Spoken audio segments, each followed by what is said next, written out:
අයිබෝවන් සුබ උදෑසනක් අපි සූදානම් වෙන්නේ මෙත්නෙත් පාමුල ආරම්භ කරන්නට.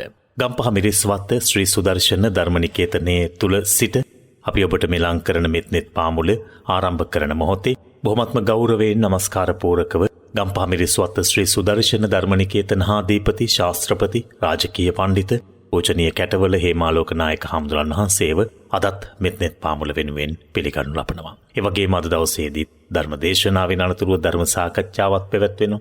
ඒ ධර්ම සාකච්ඡාව සමග පෙරවරු 10 දක්වාම අපත් සමග රැඳෙන්නට ඔබට ආරාධනා කරමින් පූජනීය වන්දනීය කැටවල හේමාලෝක නායක හාමුදුරන් වහන්සේට ඇරයුම් කරනවා මෙත්නෙත් පාමුල ධර්මානුශාසනාව පැවැත්වීම සඳහා.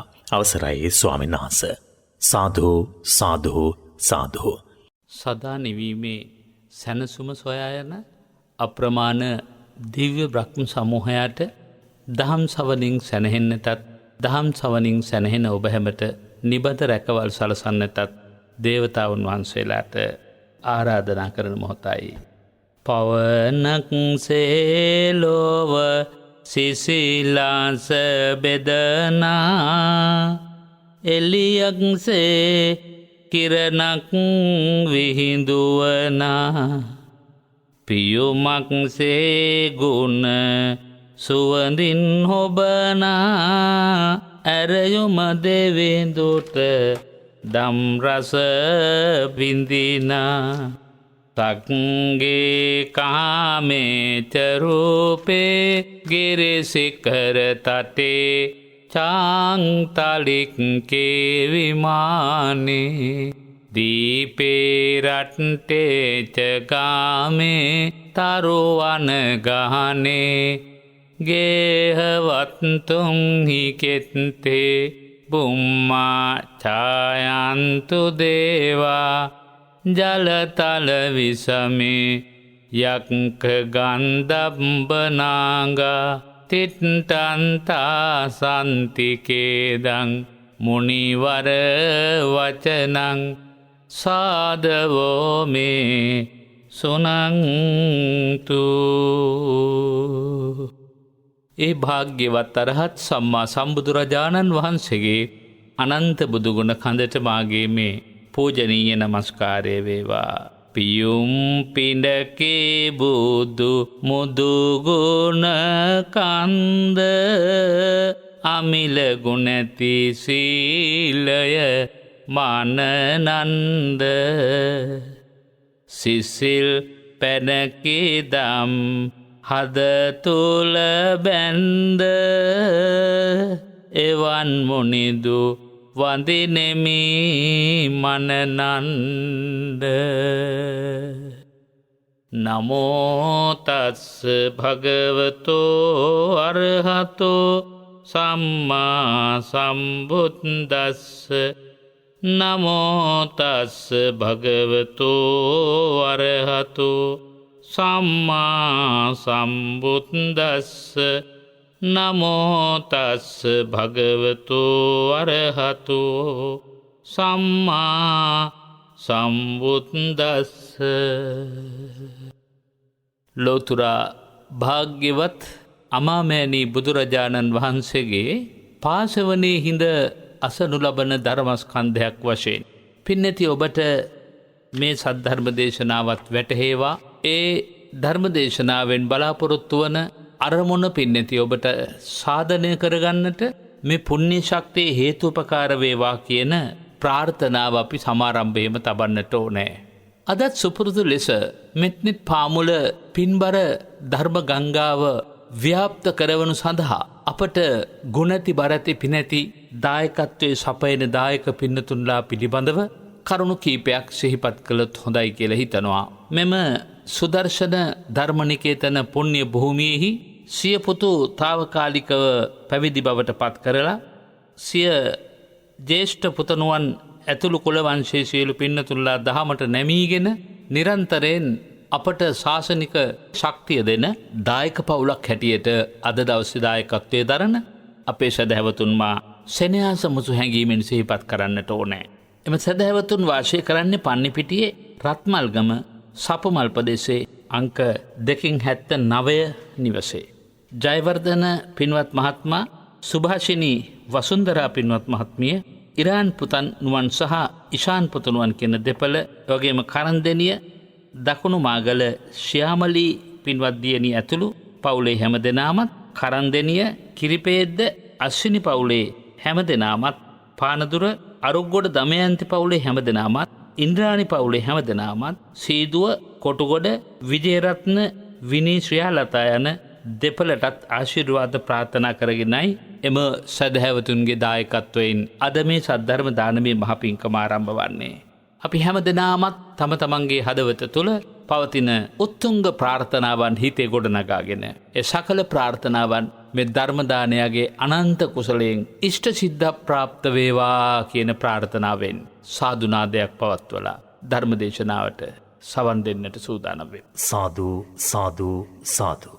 අරුණා ලෝකයේ අරුණ කිරණ මේ අඳුරු ලෝකය එළිය කරන සුන්දර උදෑසනක් අප හැම දෙනාටම හැම දවසකම උදාපත් වෙනවා. ඒ බාහිර අඳුර මකන අරුණ කිරණ පමණක් නෙමෙයි. හැම හද సంతානයක්ම නිරතුරුව මෝහයේ අඳුරෙන් අන්ධකාර වෙලා තිබෙන්නේ.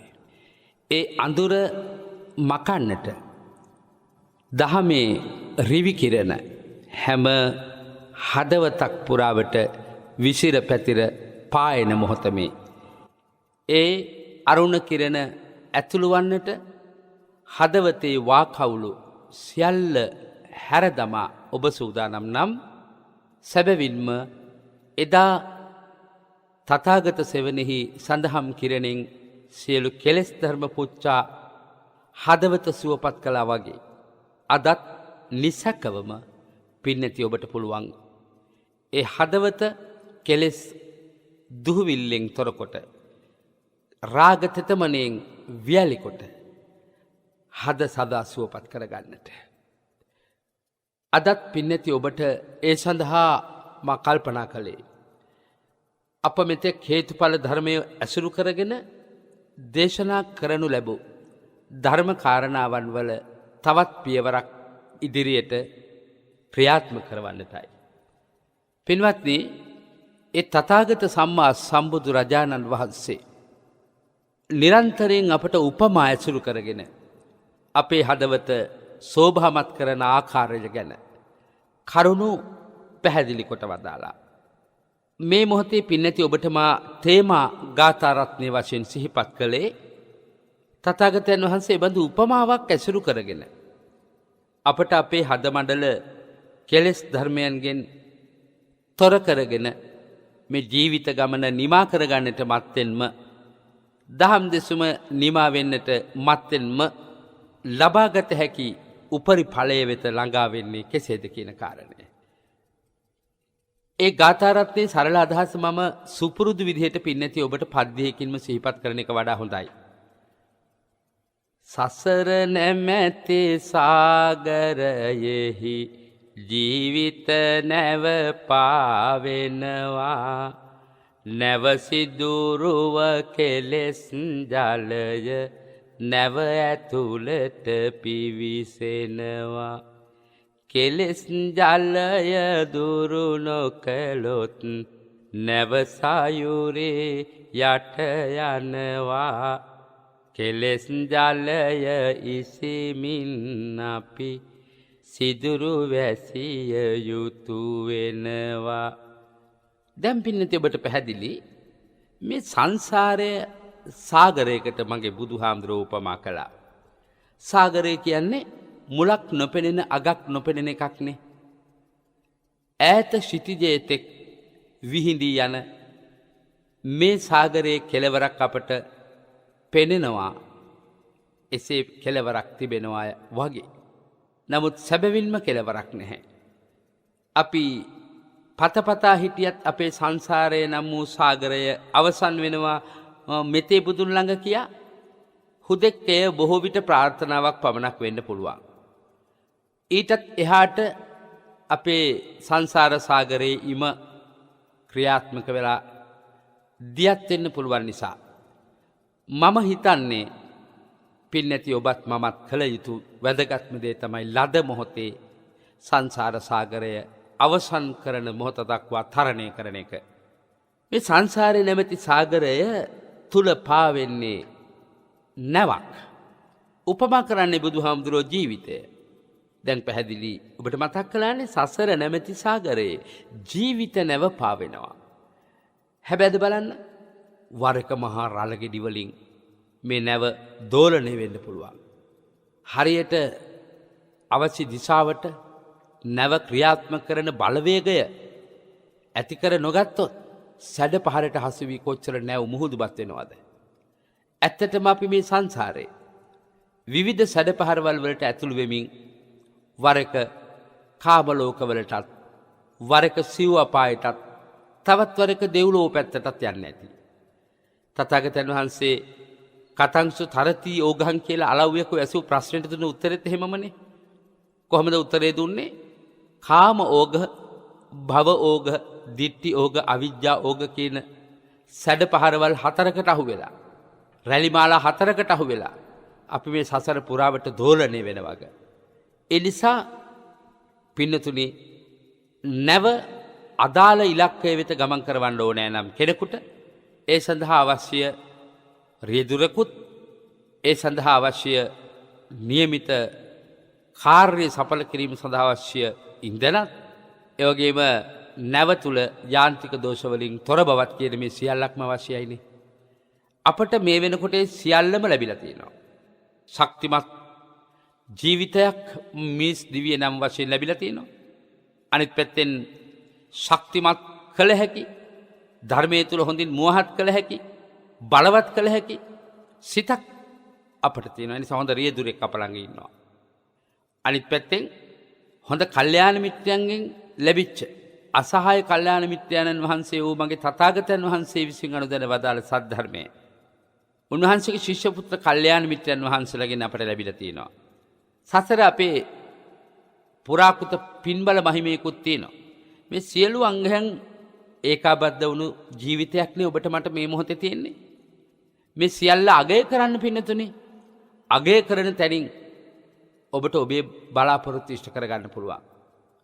අනුන් අගය කරන්නට පෙර තමන් තමාව අගය කරගන්න එකත් තමන්ගේ අරමුණු ඉෂ්ට කරගන්න ලොකුම උපකාරයක්. තවත් වරක තමන් තමාවම පරිහාසයෙන් දකින සිතකුත් ඔබ ළඟ තියෙනවා නම් වඩාත් හොඳයි. වැරදුණු තැන මා වැරදි කියා හෘද සාක්ෂියට එකඟව මටත් ඔබටත් හිතන්නට කියන්නට පුළුවන් නම් අන්න එතනදී අපේ ජීවිතය හුඟක් ශක්තිමත්. දැන් නැව සිදුරුව කෙලෙස් ජලය නැව ඇතුළට පිවිසෙනවා. තථාගතයන් වහන්සේ වදාරනවා නිතරම මේ නැවේ සිදුරු හැදෙන්න පුළුවන්. අපේ ජීවිතය තුළත් එහෙම සිදුරු කීපයක් තියෙනවා. ඇස, කන, නාසය, දිව, ශරීරයේ ස්වභාවයෙන්ම සිදුරුනේ. එහෙමනම් ඒ සිදුරු ඇසුරෙන් රූප, ශබ්ද, ගන්ධ, රස, ස්පර්ශ සිත ඇතුළට එනවා ප්‍රිය උපදිනා වූ රූප ධර්ම හැටියටත් අප්‍රිය උපදිනා වූ රූප ධර්ම හැටියටත්. අන්න එතනදී ප්‍රිය උපදිනා වූ රූප ධර්ම වල සතුටත් ඇලීමත් ලෝභයත් පහළ වෙනවා. ඒ රූප ධර්ම යම් මොහොතක බලාපොරොත්තු වන ලෙසින් නොපවතින විට අන්න හිත ඇතුළට ද්වේෂය එනවා. මේ රූප ධර්මයෙන් මම මෙහෙම විකෘති වේයයි හිතුවේ නැහැ. මම බොහොම පිරිපුන් රූපයක් මං ගත්තේ මගේ ජීවිතේට. ඒ රූප ධර්ම දැන් වෙනස් වුණා නේද කියන ගැටීම එන්නත් පුළුවන්. ওই දෙකෙන් හොඳට වළක්ව ගන්න පුළුවන් තුන්වෙනි අකුසල පාක්ෂික කෙලෙස්යේ තම තුළ ගොඩනැගෙන බව හඳුනාගත්තා. මොකද්ද? මෝහය. චිත්වා රාගංච මෝහංච කියලාමයි ඔබට මම සිහිපත් කළ ගාථා රත්නේ අදහස් කරන්නේ මේ සිදුරු දෙක ඇතුළෙන් පිවිසෙන කෙලෙස්. මෝහය තමයි සියල්ලට මූලික. ලස්සන රූපරාමු දකිද්දි, සුමිහිරි ලස්සන සද්ද ඇහෙද්දි, සුමිහිරි රස විඳිද්දි, සුමිහිරි පහස විඳිද්දි, සුමිහිරි සුගන්ධවත් දේ දැනෙද්දි අපට මෝහයේ පටල ඉරාගෙන ප්‍රඥාවේ ආලෝකයේ මතුවෙලා ඔබ ඔය ප්‍රියයි කියලා ගන්න සියලුම රූප ධර්මවල අප්‍රිය ධර්මතාවක් රැඳී ඇත කියන කල්පනාව ඇති කරලා නම් අන්න එහෙම ඇතුළු කරගත්ත හිත තුළ කෙලෙස් වැඩෙන්න විදිහක් නැහැ. කෙලෙස් ඉහින්නේ එහෙමයි. කෙලෙස් ඇතුළු වෙන එක වළක්වන්න බෑ. එහෙමනම් කෙලෙස් ස්ථාපනය වෙන, ස්ථාවර වෙන, දොරටු වසා ගන්න එක අපිට කරන්න පුළුවන් පින්වත්නි. දැන් මේ රූප ශබ්ද ගන්ධ රස ස්පර්ශ ආදී ධර්මතා තුල පහළ වෙන ක්ලේශ ධර්මයන් අපි ඊටාම හොඳින් හඳුනගෙන ඒ අඳුනගත්ත කෙලෙස් ධර්ම හදවතින් ඉවත් කරන්න උවමනා කරන ශක්තිය අපි හදා ගන්න ඕනේ. අපේ සිත ආවරණය නොකළ එකක් නිතරම. ධර්මයේ තුලින් කරන්නේ සිත ආවරණය කරලා දෙන එක. රූප ධර්ම ඇතුළු වෙනවා. කෙලෙස් ධර්ම ඇතුළු වෙන්න දෙන්නේ නැහැ. දැන් අපි මෙහෙම හිතමුකෝ. ස්වාමීන් වහන්සේ නමකුත් ගිහි ගෝලියෙකුත් දාන ගෙදරකට යනවා. දැන් දෙපා දොවල ගෙට ගන්නේ කවුරු විතරද? ස්වාමීන් වහන්සේ විතරයි. ඒ පාත්‍රෙත් අරගෙන භාග වේලාවට අනිත් ඕරකන්න මෙවලම් උපකන්නත් අරගෙන එන ඒ කුල පුත්‍රයා දෙපා දොව අපි ගන්නෙ නැහැ. නමුත් ඔහුට එක්තරා භක්තියක් තියෙනවා අපේ හිත තුල. ඒ ස්වාමීන් වහන්සේගේ කැපකරු දායකයෙක් හැටියට. නමුත් කෙලෙස් ධර්මත් එහෙමයි. රූප ධර්ම බොහොම විරාජමානව සුව එළවමින් අප තුළට එනකොට අපි ටිකක් ගත්තට වරදක් නැහැ. නමුත් අපිට ප්‍රසන්න රූප නොගෙන ජීවත් වෙන්න බෑනේ. නමුත් වැදගත් වෙන්නේ මොකද්ද? ඒ තුලින් හටගත්ත කෙලෙස් වලට හදවත තෝතැන්නක් නොකළ යුතුයි. කෙලෙස් ඇතුළු වෙන වහාම සිත වියලවා ගැනීමේ වගවීම ඔබලගේ තියෙනවා නම් අන්න ඔබ මෝහයේ අඳුරු පටලය ගැන නිතර සිහියෙන් ජීවත් වෙච්ච කෙනෙක්. දාන ආදී පින්කම් කරන පැත්තට එනකොටත් කෙලෙස්ම තමයි පහළ වෙන්නේ. කොහොමද කෙලෙස් පහළ වෙන්නේ? අලෝභ අද්වේෂ අමෝහ කියන්නේ කෙලෙස් නෙමෙයි. නිකෙලෙස්. ඔය ධර්මයේ හරියට වරද්ද ගන්න තරක් තමයි අලෝභ අද්වේෂ අමෝහ කියන මේ තුනත් කෙලෙස් වලට ඇතුළු කරනවා. එහෙම ඉඳලා පින් කරන්න එපා කියනවා. තථාගතයන් වහන්සේ පින් කරන්න එපා කියලා වදාලේ නැහැ. පින් කරන්න. ඒ දාන ආදී පින්කම් කරන මොහොතේ ඇති වෙන අලෝභ හිත යට නිදිගැන්වී තියෙන විත්තිය මතක තියාගන්න. ලෝභය ටික කලකට පමණයි අලෝභයේ ඉස්මතු වී තියෙන්නේ. සිත තුළ කෙලෙස් හැම වෙලාවෙම නිදිගැන්වී තිබෙන එකට කියන්නේ අනුසය ධර්ම. ආපහු නිශ්චිත කාලයකට පස්සේ අර ලෝභය ඉස්මතු වෙන්න පටන් ගන්න නිසා ඒ ලෝභය කෙලෙසයක්. ඒක පැහැදිලිවම ඔබ අකුසල පැත්තේදී හඳුනාගත්තා. ඒ ලෝභයයි අර අලෝභයයි දෙක එකට අමුණලා දෙන වැරදි වැඩපිළිවෙලක් අපේ තියෙනවා. ධනක් දුන්නු අපට ඒ දානේ ආනිසංස નિરાයාසයෙන් ලැබෙන එක හැබෑවක්. නමුත් ඒවා බොහොම විචිත්‍ර කරලා වර්ණවත් කරලා අපට අනේක විද විමාන මාලා අලංකාරයෙන් විභූෂිත දිවසිරින් පින ආදී වශයෙන් දිව්‍ය ලෝක සැප වර්ණවත් කරලා දුන්නම හැඩතල දාලා දුන්නම පලිප්පු දාලා දුන්නම අන්නර අලෝභ හිත ආපහුවර ලෝභ යට වෙච්ච නිදාගත්ත ලෝභ හිත සමග ඇමිනෙනවා. ඇමිනිලා ආපහු අපිව අදිනවා අර ලෝභය නම් වූ දෙව්ලොවට ඇති වුණු කැමැත්ත නම් වූ කෙලෙසේ විසින් හදා දුන්නු ගතියෙන් සුගතියට අනිත් පැත්තෙන් ලෝභය ඇතැම් වෙලාවකට එහි ඵලයක් වශයෙන් පිනේ අනිත් පැත්ත වශයෙන්ම දුගති කියන දුගතියට අදින්න පුළුවන්. අනේ එතනදී අපි පරිස්සම් වෙන්න ඕනේ. අද්වේෂයත් එහෙමයි. දන් දෙන මොහොතේ අපි හිතමු යම් භික්ෂුවකට දන් දෙනවා. ඒක බොහොම මෛත්‍රී සාගත හිතින්මයි දෙන්නේ. නමුත් භික්ෂුවක් නිතර ඉල්ලනවා. නිතර එනවා. අන්න එතකොට එදා මෛත්‍රී හිත පහළ වෙච්ච වෙලාවේදී යට ගිහින් තිබිච්ච ද්වේෂය නැවත ඉස්මතු වෙන්න බැරිද? දැන් මිනිස්සු දන් දෙන්න ආසයි. ආස වුණාට නැවතත් ඉල්ලනවා නම් නැවතත් කරදරයක් නම් ඒ ඇත්තට දෙන්න කැමති නැහැ. දැන් ගිහි සමාජයේ වුණත් එහෙමයි. සමහර විට දැන් අපි වුණත් ඒ අත්දැකීම භික්ෂුන් වහන්සේලා වශයෙන් ලබනවා. දැන් අපි හිතමු කවුරු හරි යාචක දිවියක් ගෙවන කෙනෙක් එනවා. අනුකම්පා හිතන විදිහට ඉල්ලනවා. අනුකම්පා හිතන විදිහේ පෙනුමකුත් තියෙනවා කියලා අපි හිතමු. දැන් ඇවිල්ලා කියනවා අනේ ස්වාමීනි මගේ ළමයාට කිරිපිටි ටිකක් නැහැ. මට කිරිපිටි ටිකක් දෙන්න පුළුවන්ද? ඒක අපිට සතුටකුත් ඇති වෙනවා. කිරිපිටිත් තියෙනවා. දෙන්න හිතකුත් තියෙනවා. දෙන්න කෙනෙකුත් ඉන්නවා. දැන් පියවර තුනයි. දැන් කිරිපිටි ටිකක් දෙනවා. කිරිපිටි ටික දීලා ඉවර වුණාම අහනවා ආයේ ස්වාමීනි සබන් කෑල්ලක් ගන්න තියනවා නම් කමක් නැහැ. සබන් කෑල්ලකුත් දෙනවා. ස්වාමීනි තුවායක් කමක් නැහැ තුවායකුත් දෙනවා. ඒකත් දීලා ස්වාමීනි පොරව ගන්න මේ බෙඩ් ෂීට් එකකුත් තියනවා නම් දැන් පළවෙනි වතාව පහුණා, දෙවෙනි වතාව පහුණා, තුන්වෙනි වතාව පහුණා. හතරවෙනි වතාවට එනකොට මොකද්ද පහළ වෙන්නේ? අර පරිත්‍යාගශීලී මුල් වෙලාවේදී ඇතිවෙච්ච ජාතකයා පිළිබඳ ඇතිවෙච්ච මෙත් සිතම අපහු ඇති වෙනවද? කවුරු හරි කියනවා නම් ඔව් එහෙමම ඇති වෙනවා කියලා එනං එයා මහා බෝධිසත්වයෙක්. දැන් මහා බෝධිසත්වයන්ට එහෙම ඇති වෙනවා. එක අවස්ථාවක් තියෙනවානේ ධර්මයේහි පින්නතුනි ඇතෙක්ව ඉන්න කාලේ ඔය දෙව්දත්තර ඒ භවයේ ඇවිල්ලා ඇද්දල ඉල්ලනවා. දැන් ඇද්දල හක්ක ළඟට එනකම්ම කපාගෙන යනවා. ඒක වියදම් කරලා කාලා බීලා ඉවරලා ඊට පස්සේ ආයි කල්පනා කරනවා තවත් ඇතාගේ මේ කොපු ඇතුලේ එහෙම නැත්නම් හක්ක ඇතුලේ තවත් දත් කැලි දෙකක් තියෙන්න ඕන තියෙනවා. ඒකෙන් කැලක් තමයි කැපුවේ. ඇවිල්ලා අහනවා ඉතුරු දල කැලි දෙකක් දෙන්න බෑයිද? බෝධිසත්වයන් වහන්සේට පුළුවන් වෙනවා. අර ඉතුරු කොටස් දෙක කම්මුල පළලා කියතකින් කපලා අරගෙන යනකම් ඉවසන්න. ඒක මහා බෝධිසත්ව මට්ටම දක්වා දියුණු කරපු මනසක ලක්ෂණ. එහෙම නැත්නම් පින්නති ඔබ මේ අත්දැකීම හැබෑවටම ලබලා ඇති. දැන් අපේ ඇත්තන්ට මූලින්ම කරුණාව දයාව පෙන්නලා අපි අවංක හෘද සාක්ෂියතකක මෛත්‍රියෙන් කරුණාවෙන් යමක් පරිත්‍යාග කළොත් නැවත නැවත ඉල්ලන්න පුරුදු ගතියක් තියනවද නැද්ද? මේ දන් දෙන අය ඒ අත්දැකීම ලබන්න. අද කරුණා හිතින් මෛත්‍රී හිතින් දුන්නොත් හෙටත් ඒ යාචක එතෙන්ට වෙනවා. අන්තිමට දීලා ඉවරයක් නැති වෙනකන් දෙන්නට වෙනවා.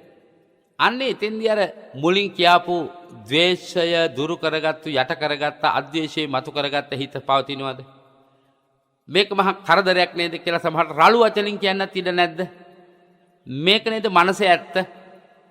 අපි හැම මොහොතකම මෙන්න මේ ටික හඳුනගමු. කොහොමද කෙලෙස් යට යන්නේ? කොහොමද කෙලෙස් මතුවෙන්නේ ඉස්මතු වෙන්නේ? දැන් එහෙනම් දානයේ තුල ක්ලේශ ධර්මය යටපත් වී තිබෙන්නේ අදිෂ්ඨාන කරන කාලය දක්වා විතරයි. තදංග වශයෙන් විස්කම්බන වශයෙන් කියලා පියවර දෙකක් තියෙනවා කෙලෙස් යටපත් වෙන්න. තදංග කිව්වේ ක්ෂණයක් විතර යට යනවා ආයෙත් ඊළඟ ක්ෂණේදී මතුවෙනවා. එහෙම පුළුවන්. විස්කම්බන කියලා කිව්වේ ක්ෂණ ගණනාවක්. තමට පැයක් හමාරක් දවස් දෙකක් තුනක් දානමය පින්කමක් කරනකොට දානමය පින්කමට පටන් ගත්තම හොඳලා ඉවසනකම්ම වියදම් කරන්නට පුළුවන්. ඊට පස්සෙත් ආයිත් ඒ බඳු ආකාරයකම වියදම් කරන්න වුණොත් තමන් හිතාගත්තු ප්‍රමාණයට වඩා වියදම් කරන්න වුණොත් අන්න කෙනෙකුගේ හිත තුළ පහළ වෙනවා. අර මම කිව්ව ද්වේෂතාවගත චෛතසිකය. එහෙනම් මේ සියල්ල තුළ තියෙන්නේ තමාට තමා දැකීමේ නොහැකියාව කල් වේලා ඇතුව. එහෙනම් අපි අලෝභ හිතක් පහළ වෙනකොටත් මෝහයේ අඳුරෙන් එතන ගිලෙන්නේ නැතුව අන්තයට යන්නේ නැතුව. ඒ කිව්වේ පරිත්‍යාගය වුණත් අන්තයට යන්න ඕනේ නැහැ. ඒ වගේම මෛත්‍රිය වුණත් අන්තයට යන්න ඕනේ නැහැ. මෛත්‍රියේ අන්තයත් පරිත්‍යාගයේ අන්තයත් භයානකයි. බුදු පියාණන් වහන්සේ හැම මොහොතකම සම්මා දිට්ඨිය සහිත මධ්‍යම ප්‍රතිපදාව තමයි පින්වත් යාගය කරන්නේ. ඒ නිසා දැන් මේ කෙලෙස් ධර්ම ඊටාම හොඳින් අඳුනගෙන කෙලෙස් ඇති වෙන පහළ වෙන හැම මොහොතක්ම මනස සිහියෙන් කල්ගත කරලා ඒ සිදුරු ටික වසා ගත්තොත් අපට පුළුවන්කම ලැබෙනවා කෙලෙස් ජලය ඉහලා සිදුරු වහලා මේ සංසාර චාරිකාවේ අවසානයේ දකින්න. අපි මේ සංසාර චාරිකාවේ අවසානයේ එහෙනම් තාම නොදැක්කේ කුමක් නිසාද කියලා පින්නතේ ඔබට පැහැදිලි වෙන්න ඕනේ. අපි ඔය භාවනා යෝගීව ඉන්න අවස්ථාවලදී චිත්තානුපස්සනාව ගැන භාවනා වඩද්දී සරාගං වා චිත්තං සරාගං චිත්තං ච පජානාති. විරාගං වා චිත්තං විරාගං චිත්තං ච පජානාති. සරාග සිත හේවත් සරාගය නම් වූ රාගය නම් වූ ක්ලේශේ පහළ වූ වහාම අපි අඳුර ගන්නට ඕනේ මෙන්න මට රාගය නැමැති කෙලෙස්ේ පහළ වුණා. ඒ කෙලෙස්යාගේ ආදීනව එතනදීම මෙනෙහි කරගන්න පුළුවන් වුණොත් ඒ කෙලෙස් ඇතිවෙච්ච රාගය ඇතිවෙච්ච සිත සම්පූර්ණයෙන්ම ප්‍රහීන වෙනතුරු ඒකට කියනවා ප්‍රහාණ කියලා. මා කිව්වා තදංග වශයෙන් කෙලෙස් යටපත් වෙනවා, විස්කම්මන වශයෙන් කෙලෙස් යටපත් වෙනවා, ප්‍රහාණ වශයෙන් කෙලෙස් ඉවත් වෙනවා. තුන්වෙනි පියවරේ පිනතුනේ සාමාන්‍යයෙන් මේ රාගය කියන කාරණේ ඉස්මතු වුණාම මෝහෙන් කොච්චර ඉස වැසෙනවද කියනවා නම් මව කියන දේවත්, පියා කියන දේවත්, වැඩිහිටියෝ කියන දේවත්, ගුරුවරු කියන දේවත්, හිතයිශී වූම කල්යාණ මිත්‍රයෝ කියන දේවත් හිතන්න බැරි තරමට මෝහයේ අඳුරෙන් හිත වැහෙනවා. මෝහයේ අඳුරෙන් හිත වැහෙනවා. කොහොමද වැහෙන්නේ?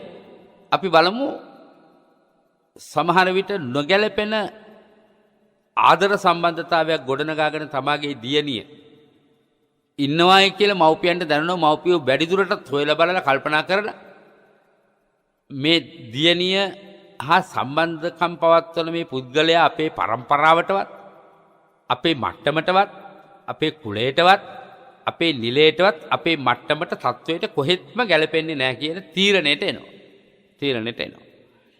සමහර විට දියණිය එකම දරුවා වෙන්නටත් පුළුවන් පවුලක. ඒ දරුවාට දෙන්න පුළුවන් ඉහළම භවභෝග සම්පත් අර මව්පියන් රැස්කොට තබා තිබෙනවා. දරුවත් ඒ ගැන දන්නවා. මව්පියෝ කියනවා පුතේ මයි පුතා ওই මනුස්සයත් එක්ක ගියොත් මේක අබෑටයක් කොහෙට දෙන්නේ නැහැ. අබෑටේ තියාගන්න කියලා හිටි මම්ම අතුරුදන් වෙන දියණිවරු නැද්ද? ඇයි අවුරුදු 20-30 ගාණක් වෙනකන් හදාපු තනාපු වඩාපු ජීවිතේ හැම කාරණයකටම දුන්න අවවාද හරියටම හරි ගිය මව්පියන්ගේ අවවාදයේ මේ වෙලාවේ නුරුස්නා ගතියෙන් යුක්ත වුණා. මේ වෙලාවේ ඒක නොගැලපෙන්නක් හැටියට සැලකුණා. කවුද ඒක සැලකුවේ? මෝහය විසින් එහෙම සලකන්න පුරුදු වුණේ. මෝහය ළඟ රාගය රත් වෙන්න පටන් ගන්නවා. රාගය වනාහි කෙලෙසයක් නම් දැන් පැහැදිලි කෙලෙස් ඇවිස්සෙනකොට ලෞකික ජීවිතේ උනත් ලැබෙන්න තියෙන හැම අර්ථලාභයක්ම සමහර විට කෙනෙකුට අහිමි වෙන්න පුළුවන්. මේ වගේ සිද්ධි කොච්චර තියෙනවද? ඒ නිසා ජීවිත මගේ ඒ කෙලෙසයක් රත් වීමෙන් ඇවිස්සුනාට පස්සේ ඒ කෙලෙස් වලට වසඟව ක්‍රියාත්මක වෙන පුද්ගලයෝ ඒ ක්ලේශයගේ ආදීනව දකිනකොට ආපහු අනේ මං කරගත්තු දේ කියලා කොච්චර පසුතැවෙනවද? මේ බණහන අය අනේ මං කරගත්තු දේ කියන තැන ජීවිතේ විවිධ කාරණාවට විවාහයට විතරක් නෙමෙයි අනිකුත් ඕනෑම තීරණයකදී බලන්න ඔබට එහෙම වෙලා නැද්ද කියලා. ඔබ හිටි ගමන් හදිස්සියට වචන කියනවා. නමුත් ඔබට ආපහු ඒවා ඒ ආදීනව උඩුසුළඟට දමාපු දූවිල්ලක්සේ තමා වෙතම පතිත වී තමාප පසුතැවිලි කරවන වේලාවල අනන්තයි නේද? එම අප්‍රමාණ වාරයක් පින්නති ඔබට එහෙම සිද්ධ වෙලා තියෙනවද? හොඳට හිතලා බලන්න. සමහර විට අපි මෙහෙම හිතමු. පුතා විවාහ වෙන්න ඉන්න දුව ගැන ආරංචි වෙලා මම නම් වතුර පොදක් දෙන්නේ නැහැ කියාපු. මට නම් ඔවුන්ගෙන් වතුර පොදක්වත් එපා කියාපු. නොදකින් කියන වචනේ අපි පාවිච්චි කරනවානේ සාමාන්‍යයෙන්. අන්තිමට වතුර බොණ්ඩ වෙන්නෙම අර එපා කියාපු තූ නොදකින් කියාපු එක්කෙනාගෙන්මයි. එහෙම වුණාම පලිගන්න කෙනෙක් එහෙම වුණොත් ලේලි මොන විදිහේ වතුර දෙයිද කියලා හිතාගත්ත හැකි. මං හිතන්නේ ඔය උණු වතුර ලෝදී වගේ දෙන්න එහෙම ලේලිලා වෙන්න ඇති. වතුර ඕනකට වඩා හීතලට දුන්නාමත් හැබැයි වයසට යනකොට බනිනවා කොහොම උපස්ථාන කළත්. නමුත් අම්මා කළ දේ අම්මාට මම කරන උපස්ථාන මට කියලා හිතාගෙන බොහොම කීකරු භාවයෙන් යුක්තව අපේ දරුවේ උවටන් කරන්නට උන මං එහෙම සිහිපත් කරන්නේ විශේෂ අත්දැකීම් රාශියක් එක්ක. හැබැයි මා කිව්ව විදිහට මව්පියොත් දැන කියා ගන්නට ඕනේ මට කවදා හරි මේ කිසිම උපස්ථානයක් එපා කියපු කෙනාගෙන්ම ආපහු පිහිට පිළිසරණ ඉල්ලන්න වෙලාවල් නැද්ද කියලා. අපි මෙහෙම හිතමු. අසල්වාසී ගෙදරක් අපේ මලගමටවත් එපා කිව්වට මොකද? මිනිස්සු එහෙම ඇසුරු කරන්නේ නැතුව ඊටාම සුළු කාරණාවලට සදාතනිකව විරුද්ධ වෙච්ච අසල්වාසියෝ නැද්ද? නමුත් ඈත ඉන්න ලොකු නිලතල තියෙන ලොකු මට්ටම් තියෙන සමාජ මට්ටම් තියෙන නැත්තන් ගැන ආඩම්බරකම් කියා මාන්නාතික හිත ඔසවාගෙන ඉන්න. හිස උදුම්මවාගෙනත් ඉන්න. හුඟක් දෙනකොට යමක් වුණාට පස්සේ අර ඈත ඉන්න නෑදෑයෝ වෙන්නේ සියලු වැඩ ඉවර වුණාම. හදිස්සියකට අසනීපයකට මරලොතෝනි දුන්නොත් ඒක ඇහෙන තෙක් මානී නැත්තෝ එනවා. කොච්චර අමනාප වුණත් අනේ මොකද කියලා බලන්න පුළුවන්කම තියෙනවා නම් බලමු කරන්න තියෙන දෙයක් තියෙනවා නම් කරමු කියන තැනින් දුවගෙන එන අය ඉන්නවා. ඇවිල්ලා උපස්ථාන කරන අයත් ඉන්නවා. පිහිට පිළිසරණ වෙන අයත් ඉන්නවා. එතකොට අර මුලින් කියාපු වචනය ඇති එක්කෙනා කොයිතරම් අසරණ භාවයට පත් වෙනවද? හැබැයි ඇත්තටම ඔබට කෙනෙකුගෙන් පලිගන්න තියෙනවා නම් අද මම බණෙන් උගන්වනවා පලිගන්න විදිහ. ඒක ටිකක් උගන්වලා තියෙන එක කෝකටත් හොඳයි. කොහොමද පලිගන්නේ? ඔබව යමෙක් අපහාසයට, පරිහාසයට, නින්දාවට භාජනය කළා නම් ඔබට යමක් කුගෙන් යම් හතුරුකමක් ආවා නම් ලැබුණා නම් ඔබට පලිගන්න තියෙන හොඳම ක්‍රමය තමයි අවශ්‍ය වෙලාවට ගිහින් පිහිට වෙන එක. අවශ්‍ය වෙලාවට ගිහින් පිළිසරණ වෙනකොට යටි හිතින් හිතනවා උඩු හිතින් ආඩම්බරකම නිසා නොකියුවට මොකද? අනේ මම මෙහෙම කියාපු එක්කෙනා නේද මට අද මෙහෙම උපස්ථාන කරන්නේ මම කොච්චර වැරදිද? මෙයා ගැන මෙහෙම හිතපු එක. අද මට මේ ඇත්තන්ගෙම පිහිට ඉල්ලන්න වුණා නේද කියන අසරණ භාවයට පත් වෙනවද නැද්ද? අන්නේ නිසා බොහොම ප්‍රවේශම් විය යුතුයි. යම් ආකාරයක වචනයක් අර වගේ එකක් කටින් පිට වෙන්නට ඉඩ තබා ගන්නේ නැතුව කලින් හිතන්නට පුළුවන් නම් හුඟක් හොඳයි. ඒ නිසා හොඳම පරිගණනා ක්‍රමය තමයි අවශ්‍යම වෙලාවේදී අවශ්‍ය ඇත්තන්ට අවශ්‍ය විදිහට පිහිට වෙන එක. පිහිට වෙන එක. හැබැයි ඔබේ අත්වැරද්දකින් කටවැරද්දකින් යමෙකුට එහෙම කියවුණා නම් ඔවුන්ගේ න්යාලේ උපස්ථානත් ලැබෙනවා නම් ඔබ ඒ අකුසලයෙන් මිදෙන්න නම් මං ඒ පිහිට ලබන අයටත් පොඩි පාඩමක් උගන්වන්න ඕන. මොකද මේ පාඩම අනේ මම ඔයාට හුඟක් දේවල් මගේ මෝහය නිසා කිව්වා. කෙරුවා. ඒ කිව්වා දේවල් කෙරූ දේවල් හිතේ නොතබාගෙන මට මේ විදිහට අවශ්‍ය වෙලාදී පිහිට පිළිසරණ වීම ගැන මම ඔයාට පින් දෙනවා. ඒ වගේම මට සමා වෙන්න කියලා කියන්න තරම් නිහතමානී හිතක් හදාගන්න පින්වත්නි. ඒක පින් නැති ඔබට බොහෝම ප්‍රයෝජනයි. බොහොමත්ම ප්‍රයෝජනයි. අපේ ජීවිතය තුළින් සිද්ධ වෙන්නෙම නැති දේ ඒකයි. අර උපස්ථාන සියල්ලමත් ලබනවා. උඩින් හිනාත් වෙනවා. කතාත් කරනවා. නමුත් යටින් තමන් අතින් සිද්ධ වෙච්ච හතුරුකම් විවෘතව ඉදිරිපත් කරලා ඒ ඇත්තන්ගේ සමාව ලබන්නට තරම් නිහතමානී මානසිකත්වයක් ඔබ තුල තාම කලාතුරකින් තමයි ගොඩනගෙනවා නම් මම ඔබට ආරාධනා කරනවා දුර්ලභව ගොඩනගා ගන්න තියෙන ආධ්‍යාත්මික දියුණුවක් තමයි එහෙම සිතුවිල්ලක් ඔබ අතින් වැරදීමකින් හරි සිද්ධ වී තිබෙනවා නම් එහෙම වචනයක් ඔබ තුලින් වැරදීමකින් හරි යන්න සිද්ධ වී තිබෙනවා නම් බොහොම නිහතමානී වෙලා මගේ අතින් ඔබට වැරදුනා කියන එක කියන්න ඔබ ආඩම්බර වෙන්න එපා. පින්නති ඔබට ඒ කරන්නම හිත වේවි ඒකට ලැබෙන ආනිසංස. අපි කියා දුනකොට. ඒ ආනිසංස තමයි පින්වත්නි උපනුපන් භවයක කිසිදා නිന്ദා නොලබන්නට පුළුවන්. අනින්දිත වූ ප්‍රශංසාම ලැබිය හැකිය වූ බලයක් අර වෙච්ච වරද ප්‍රකාශ කිරීමෙන් පිනක් වශයෙන් ඔබ තුලින් පහළ වෙනවා. කෙලෙස් ඉවත් වීම ලොකු පිනක්. ඒ නිසා අර කෙලෙස් ජලයේ ඉසිමින් අපි සිදුරු වැසිය යුතු වෙනවා කිව්වා වගේම කෙලෙස් ජලයේ ඉසිමින් අපි නිවන් දැකිය යුතු වෙනවා.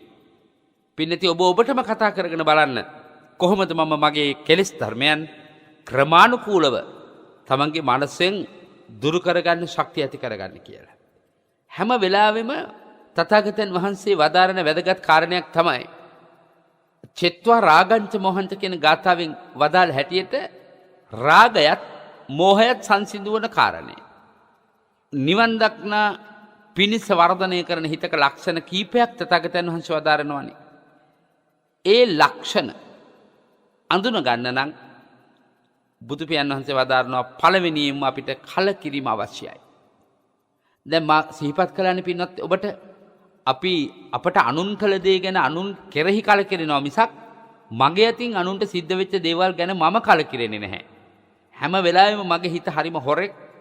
ඒ හොර හිත හැම වෙලාවෙම කතා කරන්නේ නුඹ හරි. අසවලා වැරදි. යම් දිනක ඔබට වැටහුණොත් නෑ මටයි වැරදුනේ කියලා. අන්න ඒක හරි වැදගත්. අපි අනිත්‍යයට රිද්දවන්න හිතනවාමත් කියනවා. මම තමුසෙට මෙච්චර උදව් කළා උපකාර කළා කවුද කියලා තමුසේ වඳුරගන්නේ නැතුව කමක් නෑ. ඔහෙට නෙවෙයි වැරදුනේ මටයි. එහෙම කියලා වැඩක් නෑ. ඒ කියන්නේ තවත් ද්වේෂය. තවත් කෙලෙස් ඇවිස්සෙන එතකොට. එහෙම නෙවෙයි කියන්නට ඕන. එහෙම නොමේ අඳුන ගන්නට ඕන. අනේ මගේ හිත තුලින් මෙබඳු යමක් කියුණා නේද? අනේ මගේ හිත තුලින් මෙබඳු යමක් කෙරුණා නේද? වඩා හොඳයි. ඇයි එහෙම පසුතැවිලි වෙන්න නෙමෙයි. එතන වරද සුද්ධ කරගන්නවා. අන්න එතෙන්දි ජලය එළියට දානවා සිදුරු වලින්. ඇතුළු වෙච්ච ජලය. එහෙනම් පින්නතිය ඔබට පුළුවන්කම තියනවාද මෙන්න මේ විදිහට අඳුන ගන්න ජීවිතේ ඔබට ඔබ ගැන කලකිරෙන එක හරි වැදගත්. අනුන් ගැනත් ඔබ ගැනත් කලකිරෙන එකමයි නිර්වාණ මාර්ගයට තියෙන ප්‍රධානම දොරටුව. පින්නතිය ඔබට මතක නේද? තථාගතයන් වහන්සේ ගිහිගෙයින් නික්මෙන්නට අච්චර සම්පත් තිබියදී මූලාධාර කරගත්ත බලවේගය මොකද්ද? සිත කලකිරීමේ බලවේගය. නමුත් බොහෝ දෙනෙකුගෙන් ඇහුවම ඔබ දැන් නිර්වාණ මාර්ගයට පිවිසෙන්නට තාම කල්පනාවක් නැද්ද කියලා. මොන එකක්ද ස්වාමීනි මට මේ ජීවිතේ මේ එපා වෙලා තියෙන්නේ. මං කලකිරිලා ඉන්නේ හරියට. කලකිරෙනවට අපෙන් උත්තර හොයනව නේද? මම හරිය ආසයි කලකිරෙනට උත්තර දෙන්න. මට නම් ජීවිතේ එපා වෙලා තියෙන්නේ කලකිරලා තියෙන්නේ කියලා කෙනෙක් කියනවා නම් එතනම තමයි නිවන් දකින්න ඕන කරන මූලික සුදුසුකම.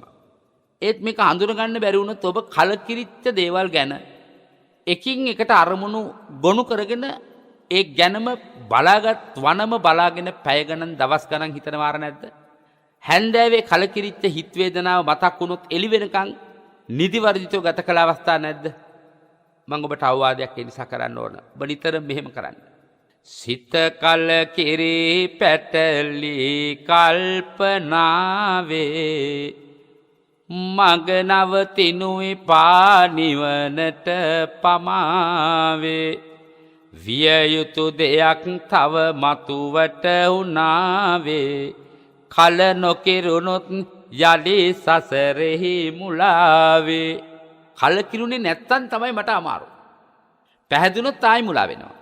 කලකිරුණොත් ගොඩ ගන්න පුළුවන්. ඇයි? වෙන් වෙන්න රාගය අඩු කරගන්න විරාගී හිත හදාගන්න. අර නිකන් ඉඳගෙන සරාගං වා චිත්තං විරාගං වා චිත්තං කිය හිටියට බෑ. සරාගය වශයෙන් ඇති වෙනකොටම දැනගෙන ඒක නැති කරන්න මාමී කියා දුන්නු උපක්‍රම භාවිතා කරන්න ඕන. භාවනාවේ ලැබෙන ප්‍රතිඵල 90%කට ලැබෙන්නේ නැත්තේ ඇයි? සරාග හිතක් පහළ වුණා කියලා දැනගන්නවා. විරාග හිත නැති වුණා කියලා දැනගන්නවා.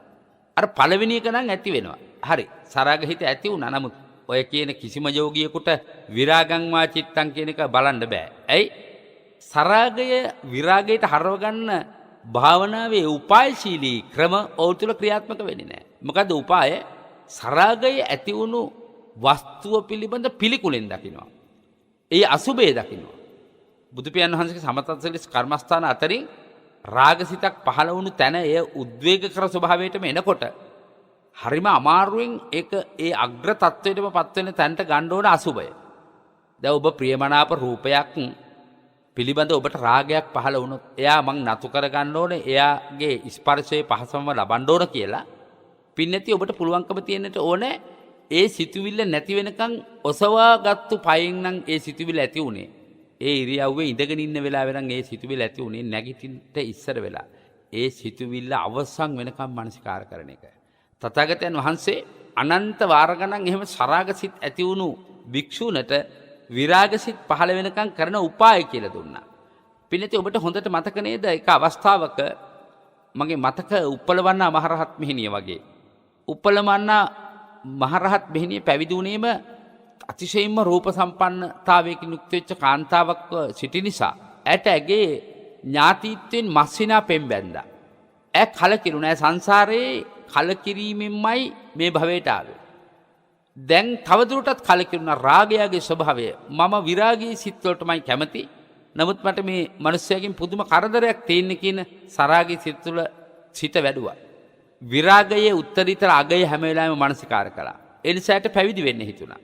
ඒත් අර තරුණයා ඔබ දන්නවා පිණ්ඩපාතේ වැඩලා සතපෙන ආසනේ වාඩි වෙනකන් ඇඳ යටට වෙලා රිංගලා හිටියා.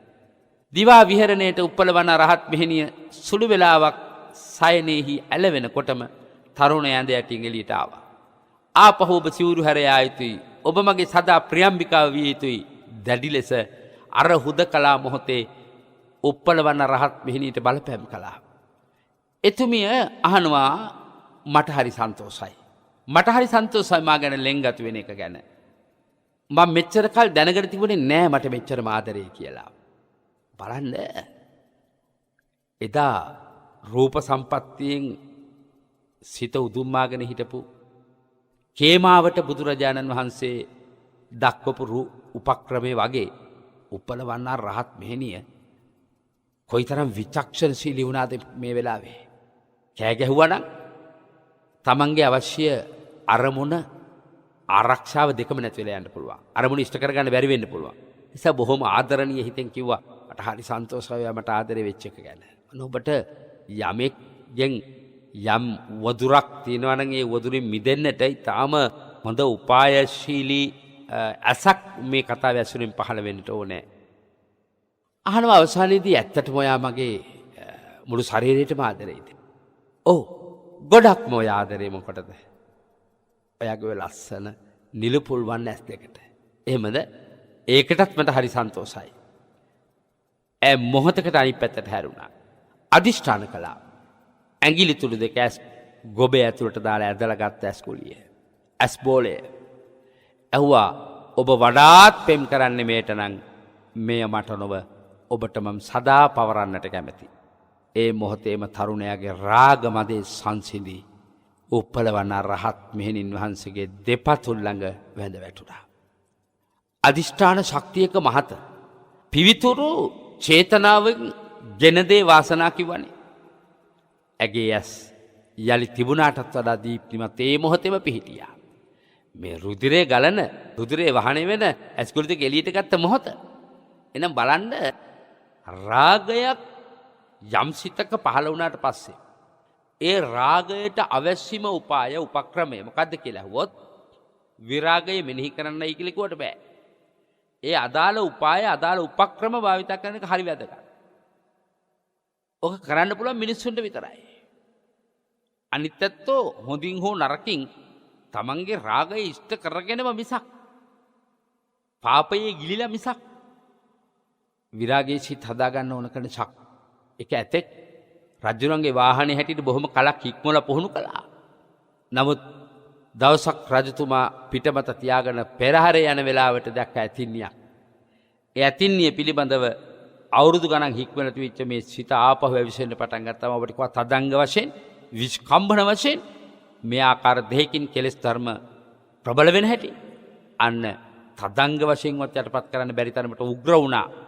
සියලු හික්මීන් හික්මවා තිබී සිතෙහි ශක්තියින් මුළුමනින් නැති වී ගියා.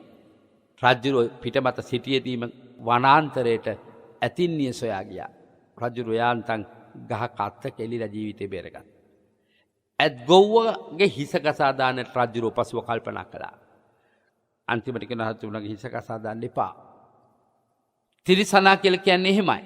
තැනද නොතැනද කළ යුතුද නොකළ යුතුද කතාවක් නැහැ. තිරිසනුන්ට තදංග වශයෙන්වත් විස්කම්බන වශයෙන්වත් සිය අදහස් පාලනය කරගන්න බෑ. මිනිස්සු තිරිසන් වැඩ කරන්නේ එතකොට තදංග වශයෙන්වත් විස්කම්බන වශයෙන්වත් සකිය ආශාවන් පාලනය කරගත නොහැකි වෙන මිනිස්සු මොනතරම් සාහසික අපරාධ කරනවද? තමාගේ ඇකේ හොවා නැලවෙන මිනිපිරිය දිහා බලලා මෙත් සහගත සිත් පහල කරගන්න බැරි වයෝවෘද්ධයන්ගෙන් කොච්චර දරුවා අතවරයට ලක්වුණු ආරංචි දස දිගට පැතිරෙනවද? එන ඔබට පැහැදිලිනේ මේ සරාගසිත කියන එකේ භයානක. මෝහයෙන් හිත වැසී ගිය කල්හි කොයිතරම් භයානක ආකාරයට රාගසිත මිනිහා තිරිසනෙක් බවට පත් කරනවද? මිනිස්සුන්ගේ ආයුෂ අඩු වෙන්න මේ තිරිසන් ගති වැඩි වෙනවා. මනුෂ්‍ය රූපේන මුර්ගස්චරන්ති. මේ මම පහුගිය දවසක ධර්ම සාකච්ඡාවක් කරනවා මම ඇහුවා. මේ හිටියේ විශ්වවිද්‍යාලයක තරුණ ළමයිට ඒ දේශනේ 3000 කට පිරිසක් හිටියා. මම ඇහුවා සාමාන්‍යයෙන් බස් වල යනකොට වැඩියෙන්ම කරදර තියෙන්නේ ගෑනු දරුවන්ට ඊලන්දාරින්ගෙන්ද නාකි මිනිසුන්ගෙන්ද කියලා.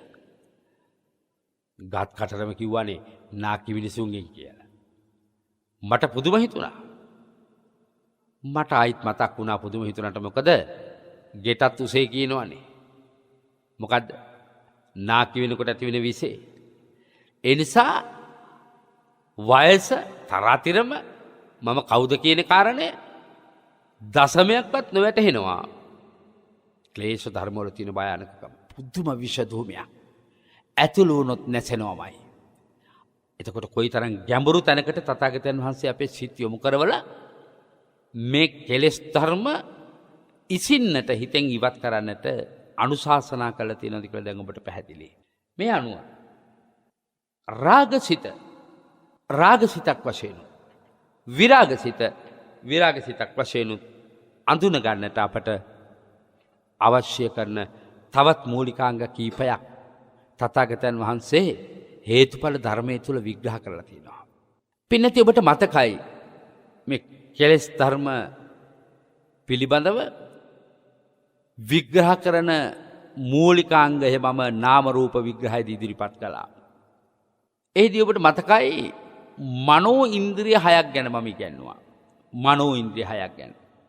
ඒ මනෝ ඉන්ද්‍රිය තුලින් මනස දකින්න හැටි. ඒ මනෝ ඉන්ද්‍රිය තුලින් විශ්වයේ ඊටාම සියුම් පදාර්ථයන් දකින්න හැටි. කිසිදා නොගිය දෙසට මනස ගමන් කරවිය හැකි ආකාරය මම ඔබට මතක් කළා. තථාගතයන් වහන්සේ වදාරනවා නහි ඒතේහි යානේහි ගච්ඡහි යගතං දිසං යතහාත්තනා සුදන්තේන දන්තෝ දන්තේන ගච්ඡ. වාහනයකින් යන්නට බැරි තැනක් ඇත. නිවන නමින් එතැනට දෙන නමක් ඇත. විදසුන් නුවණ තුල දමණය කළොත් සිත ලැබගත හැකි ඒ නිවනෙහි යමිලසෙත. එහෙමනම් අන්න අර ආධ්‍යාත්මික ස්වභාවය ආධ්‍යාත්මික ඉන්ද්‍රිය ධර්මයන්ට වඩා තව එහා ගිය ඉන්ද්‍රිය කීපයක් තියෙනවා පින්වත්නි අපිට වර්ධනය කරන්න. ඒවට කියන්නේ අති ඉන්ද්‍රිය කියලා. දැන් එතකොට ඉන්ද්‍රිය කොටස් තුනක් අපිට තියෙනවා. භෞතික ඉන්ද්‍රිය, ආධ්‍යාත්මික ඉන්ද්‍රිය, අති ඉන්ද්‍රිය. යමෙකුට මේ නිවන කියන උත්තරීතර මට්ටම ප්‍රත්‍යක්ෂ වෙන්නේ අති ඉන්ද්‍රියටයි. එහෙනම් එය භෞතික ඉන්ද්‍රියටත් ආධ්‍යාත්මික ඉන්ද්‍රියටත් එහා ගිය සුවිශේෂ ඉන්ද්‍රිය ධර්ම පද්ධතියක්. ඒ ඉන්ද්‍රියයන් මතුවෙන්නේ මිනිස් මොළයේ තියෙන කෝටි සංඛ්‍යාත ශෛල කෙලෙස් ධර්ම වලින් පිරිසුදු කරගත්තට පස්සේ තැනට ලෝකයේ විශිෂ්ට ගණයේ වියතුන්ගෙන් උගතුන්ගේ පරිවේෂණ වලින් සඳහන් වෙලා තියෙන්නේ මිනිස් මොළයෙන් 20000ක පමණ ඉතාම කෙටි සරල ප්‍රමාණයක් තමයි සංවර්ධනය කරලා තියෙන්නේ. පිරිසුදු කරලා තියෙන්නේ. ඒ තුලින් දක්වන හාස්කම් තමයි ගගන තරණය, භූමි තරණය, සාගර තරණය. නමුත් සසර තරණයට එහෙම සුළු සෛල ප්‍රමාණයක් පුමුදවලා බෑ. මම ඔබට අසා ඇති කතා පුවතක් යලි මතක් වෙන්නත් එක්ක කරුණක් කියන්න. එක මිනිස්සෙක් හිටියා බුද්ධ කාලේ මිනිස්සු මලහම ඔලු කට්ටට තට්ටු කරලා ඉපදිච්ච තැන් කියන්න පුළුවන්. මේ අහවලා හතර අපායේ, අහවලා දිව්‍ය ලෝකේ, අහවලා බ්‍රහ්ම ලෝකේ. මේක මුළු මහත් දඹදිව පුරාම පැතිරලා තිබුණා මේ අසහාය දක්ෂතාවයේ ඇතැම් වෙලාවට මිනිස්සු රැවටුණා මේක රහත්භාවයේ තියෙන ලක්ෂණයක් කියලා.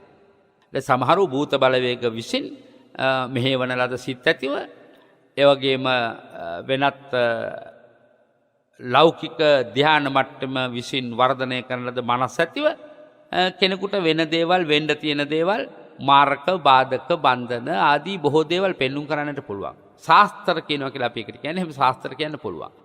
සමහරට එහෙම ශාස්ත්‍ර කියන කෙනෙක් දිහා බලපු කෙනෙකුට බැරි නෑ මෙයා රහත් වෙලා ඉන්නවයි කියන එක හිතලා මුලා වෙන්නට. එහෙම මුලා වෙච්ච පුද්ගලයන් සම්බන්ධව නාමික වශයෙන් උනත් සිහි කරන්න කාරණා මම දන්නවා. අනේ එතන තමයි මුලාව. එයාගේ සරල සාමාන්‍ය ජීවිතේ ගත්ත මෙයා නොකරන නොහොමිනාකමක් නෑ. නමුත් කෙනෙකුට වෙන්න තියෙන දේ හරියටම ඉලක්කයට ඔගොල්ලෝ කියන විදිහට ටික් එකට කියන්න පුළුවන්. නමුත් සාමාන්‍ය ජීවිතේ හැල බැලුවම තමයි තේරෙන්නේ මේක ඇත්තම ආධ්‍යාත්මික ඉන්ද්‍රිය දියුණුවක්ද අතීන්ද්‍රිය ප්‍රත්‍යක්ෂයක්ද එහෙම නැත්නම් අර්ධ ඉන්ද්‍රිය ප්‍රත්‍යක්ෂයක්ද. ඇත්ත වශයෙන්ම උන් සතු ඉන්ද්‍රිය ප්‍රත්‍යක්ෂයක් නෙවෙයි ඒක. බාහිර වශයෙන් ගත්තු භූත බලවේග විසින් සාමාන්‍ය විදිහට දැක බලාගත්ත දේවල් ඉදිරිපත් කිරීමක්. නමුත් අතීන්ද්‍රිය ප්‍රත්‍යක්ෂ තුළ දැන් අර ඔලු කටු ඔක්කොටම තට්ටු කරලා බුදු පියාණන් වහන්සේ දුන්න තවත් එක ඔලු කට්ටක්. ඒක රහතන් වහන්සේ ළමකගේ. කිව්වා මේකට තට්ටු කරලා කියන්නේ කිව්වා කොහෙද ඉපදුනේ කියලා. ස්වාමීනි මට මේ හැම ඔලු කට්ටක්ම ගැන කියාපු දේවල් ඔබ වහන්සේ අනුමත කළා. ඒවා එහෙමමයි කිව්වා. එහෙමයි. ඇත්ත. නමුත් මේ ඔලු කට්ටේ නම් ඉපදිච්ච තැන හොයාගන්න මට එච්චර ලේසි නෑ ස්වාමීනි. පෙනෙන්නෙම නෑ දැනෙන්නෙම නෑනේ. අන්න අපිට ඒක හොඳ උදාහරණයක් මේ සමස්ත සෛල ප්‍රමාණයම පිඹිදෙව්වට පස්සේ ඒ ඔලු කට්ට වියලී ගියත් ඒ තුල කෙලෙස් ධර්ම නැති නිසා නැවත නූපදින ස්වභාවය තියෙනවායි කියන කාරණේ එහෙම නැත්නම් මාර්ගඵල අධිගමයන්ටපත් උනායි කියන කාරණේ දැන කියා ගන්න පුළුවන්. ඒක අතකට මේ කාලෙත් එහෙම මොන හරි ශිල්ප ක්‍රමයක් තියෙනවා නම් හොඳයි කියලා හිතෙනවා. මොකද මේ අකුමේ සෝවාන් වෙන ප්‍රමාණය වැඩි හරියට. අනාගාමී වෙන ප්‍රමාණය වැඩි නිකන් ඔලු කට්ටට ඇඟිල්ලකින් හරි වේවැලකින් හරි ටිකක් තට්ටු කරලා ගල් කෑල්ලකින් හරි බලන්න පුළුවන් නම් ඇත්තටම සෝවාන්ද කියලා. හරි වටිනවා. එහෙම වුණොත් ඔය හැම ඔලු කට්ටක්ම පළයි මිනිස්සු. 90%ක් ගෙනියන්නේ වංචාව. 90%ක් ගෙනියන්නේ බොරුව. ඔවුන්ගේ සරල සාමාන්‍ය ජීවිතයේ ගෙවෙන හැටි බැලුවම වේදේහිකා කුලදුව කළා වගේ තමයි. ඒ විස්තරේ ඔක්කොම කියන්නට ඔබට මේ වෙලාවේ කාලේ නෙමෙයි. නමුත් ඔබ කමටහන් ගන්නා විට මගේ විශේෂ අවධානය තමයි හැම වෙලාවකම සබ්භාසව සූත්‍රය සහ වෙන චතක්ක සූත්‍ර වැනි විවිධ සූත්‍ර දේශනා තියෙනවා. සැබැයි අතීන්ද්‍රිය ප්‍රත්‍යක්ෂය අඳුන ගන්න පින්වත් ඔබ ඔබේම අතීන්ද්‍රිය තත්ත්වයේ තේරුම් ගන්නට ඒ ග්‍රන්ථ අධ්‍යයනය කරන්න. තථාගත බුදුරජාණන් වහන්සේගේ අරහම් බුදු ගුණය ගත්තත් ගිරව් වගේ කටපාඩමින් රහසින්වත් පවුන කළ බැවින් අරහන් නම් වනසේක කී භාවනා කරනට වඩා වටින්නේ. බුදුරජාණන් වහන්සේගේ හද సంతානය සපුරා පිරිසිදු වූසේක. සියලු කෙලෙස් ධර්මයන් සදහටම දුරින් දුරු කළසේක. කෙලෙස් උපදින්න වූ ගති මුළුමනින්ම දුරු කළසේක. එබැවින් තථාගතයන් වහන්සේ අරහන් නම් වනසේක. අවිද්‍යා ප්‍රත්‍යයෙන් හටගන්නා සංකාරයෝ, සංකාරයන්ගෙන් හටගන්නා විඥානයෝ, විඥානයන් ප්‍රත්‍ය කොටගෙන හටගන්නා නාම රූපයෝ, නාම රූපයන් ප්‍රත්‍ය කොටගෙන විශේෂ කොටගෙන මූලාධාර කොටගෙන සහාය කොටගෙන පාදක කොටගෙන හටගන්නා වූ ෂඩේන්ද්‍රයන් මෙන්න මේ ධර්මතාවන්ගෙන් මගේ බුදු පියාණන් වහන්සේ නිරෝධය දැකවදාලා නිරෝධය දැකවදාලා එබැවින් තථාගතයන් වහන්සේ හේතුඵල චක්‍රය නිරෝධ කළ බැවින් අර සංසිඳ වූ බැවින් අරහන් නම් වනසේක. කටපාඩම් කලාකාරය නොවේ. තථාගත ධර්මයේ උත්තරීතර ගැඹුරට මනස පිවිසුවාගෙන භාවනා වඩන්න. ස්වාධීනව ඔබේ මට්ටමට ගැලපෙන තම නැනපමණින් දත යුතු කටපාඩම් කරගත්තු ටික නෙමෙයි. අරහන් ගුණේ තම තමන්ගේ ඥාණයට විශේෂ වෙන ප්‍රමාණයක් තියෙනවා. ඒ විශේෂ වෙන ප්‍රමාණය අනුව තීරණය කරන්න මම සෝවාන් මාර්ග අධිගමයට පැමිණිච්ච ශ්‍රාවකයෙක්. කාගේවත් කමටහන් ඕන නැහැ. කාගේවත් පත් කිරීම අවශ්‍ය වෙන්නේ නැහැ ඔබට. ඔබට ඔබ කවුද කියලා හොඳින් හඳුන ගන්නට පුළුවන්. මම ඔබට මේ සරාගයේ විරාගයේ ඒකරාශී කරගෙන මේ දේශනාව මෙතෙක් කළේ නාම රූප පත්‍ය සලආයතනං කියන එක තේරුම් කරවන්න. මා කිව්වා මේ අස්කන්නාසාදී ඉන්ද්‍රියන්ගෙන් තමයි රූප ශබ්ද ගන්ධ රස ස්පර්ශ කියන මේ ධර්මයෝ මනස ඇතුළට පිවිසෙන්නේ කියා. ඒ මනස ඇතුළට පිවිසීමෙන් කෙලෙස් ඇති වෙන ආකාරය මෙසේයයි කියා. මේ සලආයතනං කියන ආයතන 6 ඔබ ඇහැ කන නාසය දිව ශරීරයේ මනස කියන 6 ඔබ දන්නවා. අතන නාම රූප පත්‍ය සලආයතනං කියන මතු පිටින් දැක්ක කෙනෙකුට පේන්නේ ඔය 6 විතරයි. නමුත් අධ්‍යාත්මික ඇස, අධ්‍යාත්මික කන, අධ්‍යාත්මික නහය, අධ්‍යාත්මික දිව, අධ්‍යාත්මික මනස. ඒකෙන් මම ගත්තා මනෝමය කය කියන වචනේ ඉස්පතු කරගත්ත ඔබට මතක ඇති. මනෝ කාය කියන එකක් මම ඔබට සිහිපත් කළා ඔබට මතක ඇති. ඊළඟට ඔබට මේ අරහතන් වහන්සේලාට පහළ වෙන්නා වූ අතීන්ද්‍රිය ස්වභාවය තුල කොහොමද ජීවිතේ ලෞකික සිද්ධි දකින්නේ උන්වහන්සේ. අන්න එතෙන්දි තමයි විරාගය කියන මට්ටමට හිතක්පත් වෙන්නේ. විරාගයට මුල හිත කලකිරීමයි. එහෙනම් කලකිරුණේ ඇයි? ඔබව විරාගී මට්ටමට ගෙන එන්නට ඔබ විසින්ම පුහුණු කරන ලද්දා වූ මානසික බලපෑම නිසායි. මග නවතිනු එපා. අපි මේ කලකිරීම ජීවිතයට අහමු. ඇයි? විරාගය නම් වූ වාසනාවන්ත තත්වයේ තියෙන්නේ ඔය කලකිරීම මත. ඒක දකින්න අතීන්ද්‍රිය ප්‍රත්‍යක්ෂයක් ඕනේ. අතීන්ද්‍රිය ප්‍රත්‍යක්ෂයක් ඕනේ. ඔබට ලැබෙන මේ හැම සැපයක්ම කෙලවර වෙන්නේ අනිත්‍යයෙන් කියලා දකින්නට අතීන්ද්‍රිය ප්‍රත්‍යක්ෂය කොන එකට කියනවා අතීන්ද්‍රිය මනස. නොහොත් අතීන්ද්‍රිය මනසට කියන්නේ සිහිය කියලාවත් නුවණ කියලාවත් නෙමෙයි. ඒකට ගෝචර වෙන හැම දෙයක්ම හඳුන්වන්නේ ප්‍රඥාව නොහොත් ඥානය කියා. ඥානය කියා. අපි අතීන්ද්‍රිය ඥාන දර්ශනයෙන් සම්බන්ධව මතු දේශනයට එක් වෙමින් පින්නති ඔබ සමග මේ ගාම්භීරතර උපමාව කේන්ද්‍ර කරගත් මොන උපමාවද? නැවේ උපමාව මුල් කරගෙන නැවේ සිදුරු අතරින් ඇතුළට ගලා එන ජලය පදනම් කරගෙන කෙලෙස් ආදේශ කරගෙන කළ දේශනාවේ. ලක්ෂ සංඛ්‍යාත කෝටි සංඛ්‍යාත ලංකාවාසී ලෝකවාසී මුළු හදින් මෙත් පාමුල රැඳෙමින් බුදුබණ ශ්‍රවණය කරන්නට සෑදූ සිත් ඇතුව සෑදූ කන් ඇතුව පින්වත් හැමදෙනාටම ශාන්ත නිවනට මේ පින්බර දම් දාණය පාරමී දම් දානයක්ම වේවායි මෙත් හදින් සෙත් පතමු. වාසනාවන්ත ධර්මකාමී පින්වත්නි, අදත් සුපුරුදු ලෙස මෙත්නෙත් පාමුල මෙම සුදර්ශන ධර්මනිකේතන පුණ්‍ය භූමියෙහි අපට ශාසනික ශක්තිය දෙන දායක පවුලක් හැටියට අද දවසේ දායකත්වයේ දරන පන්නිපිටිය රුක්මල්ගම සපමල් ප්‍රදේශයේ අංක 79 දෙක නිවසේ පදිංචි ජයවර්ධන මහත්මයා, සුභාෂිනී වසුන්දරා මහත්මිය, ඉරාන් ඉෂාන් පුතුන් ඇතුළු එවැගේම කරන්දෙනිය දකුණු මාගල ශ්‍යාමලී පින්වත් දියණිය ඇතුළු පවුලේ හැමදෙනාමත්, කරන්දෙනිය කිරිපේද්ද අශ්විනි පවුලේ හැමදෙනාමත්, පානදුර අරුග්ගොඩ දමයන්ති පවුලේ හැමදෙනාමත්, ඉන්ද්‍රාණි පවුලේ හැමදෙනාමත්, සීදුව කොටුගොඩ විජේරත්න විනී ශ්‍රියාලතා යන දෙපළටත් ආශිර්වාද ප්‍රාර්ථනා කරගෙනයි මේ ධර්මදේශනාවේ අනන්ත කුසල සම්පත්තීන් පින් අනුමෝදන් කරන්නට බලාපොරොත්තු වෙන ඥාති පිරිසත් අපි කරුණාවෙන් ගෞරවයෙන් සිහිපත් කරන්නට කැමැති. කරන්දෙනිය කිරිපේද්ද වෛද්‍ය සුමතිපාල රණසිංහ මහත්මාණන්, වෛද්‍ය සුසිරිමලි රණසිංහ පින්වත් මහත්මිය, කරන්දෙනිය දංගහවිල පියසේන මුදලාලි මහත්මාණන්, එවැගේම මිසිලින් පින්වත් මාතාව, කරන්දෙනිය දකුණු මාගල රත්නායක පින්වත් මහත්මයා, එවැගේ මහතේ කණුවේ යසවති ජයවති යන අයටත් පින් අනුමෝදන් කරන්නට බලාපොරොත්තු වෙමින් ඊට සාතිරේක වර්ග පරම්පරාවේ මේගේ සියලු ඥාතීන්ට පින්පෙත් පවරා ලමින් මටත් ආශිර්වාද කරමින් නිදුක් නිරෝගී භාවය ප්‍රාර්ථනා කරමින් මේ උතුම් දහම් ගංගාවට දොර හැර දෙන්නා වූ පින්වත් නිවේදක වරුණ ආදරණීය පුතුටත් ශ්‍රී ලංකාවාසී සියලු දෙනාටමත් ඊත සිතින් බැතිබර හැඟීමෙන් නිදුක් නිරෝගී සුවය ප්‍රාර්ථනා කරනවා. එම සදහැවතුන් හැම දෙනාටමත් මේ උතුම් පුණ්‍ය ශක්තිය අනන්ත අනුභවය පරලොව සැනසෙල්ල පිණිස වේවා. නම් සඳහන් කළ සියලු පින්නතුලාට දහම්මැසු ඔබ හැමගේ සකල ප්‍රාර්ථනාවන් සිද්ධ වේවා කියලා අපි අධිෂ්ඨාන කරනවා. ආකාසට්ඨා චුම්මට්ඨා දේවානාගා මහිද්దికා පුඤ්ඤන්තං අනුමෝදිත්වා චිරං රක්칸තු සම්මා සම්බුද්ධ ශාසනං, චිරං රක්칸තු සම්මා සද්ධම්ම දේශනං, චිරං රක්칸තු සම්මා සම්බුද්ධ ශාවකන්ති. ඔබ හැමට සම්මා සම්බුදු සරණයි. සම්මා සම්බුදු පිහිටයි. සාධු සාධු සාධු.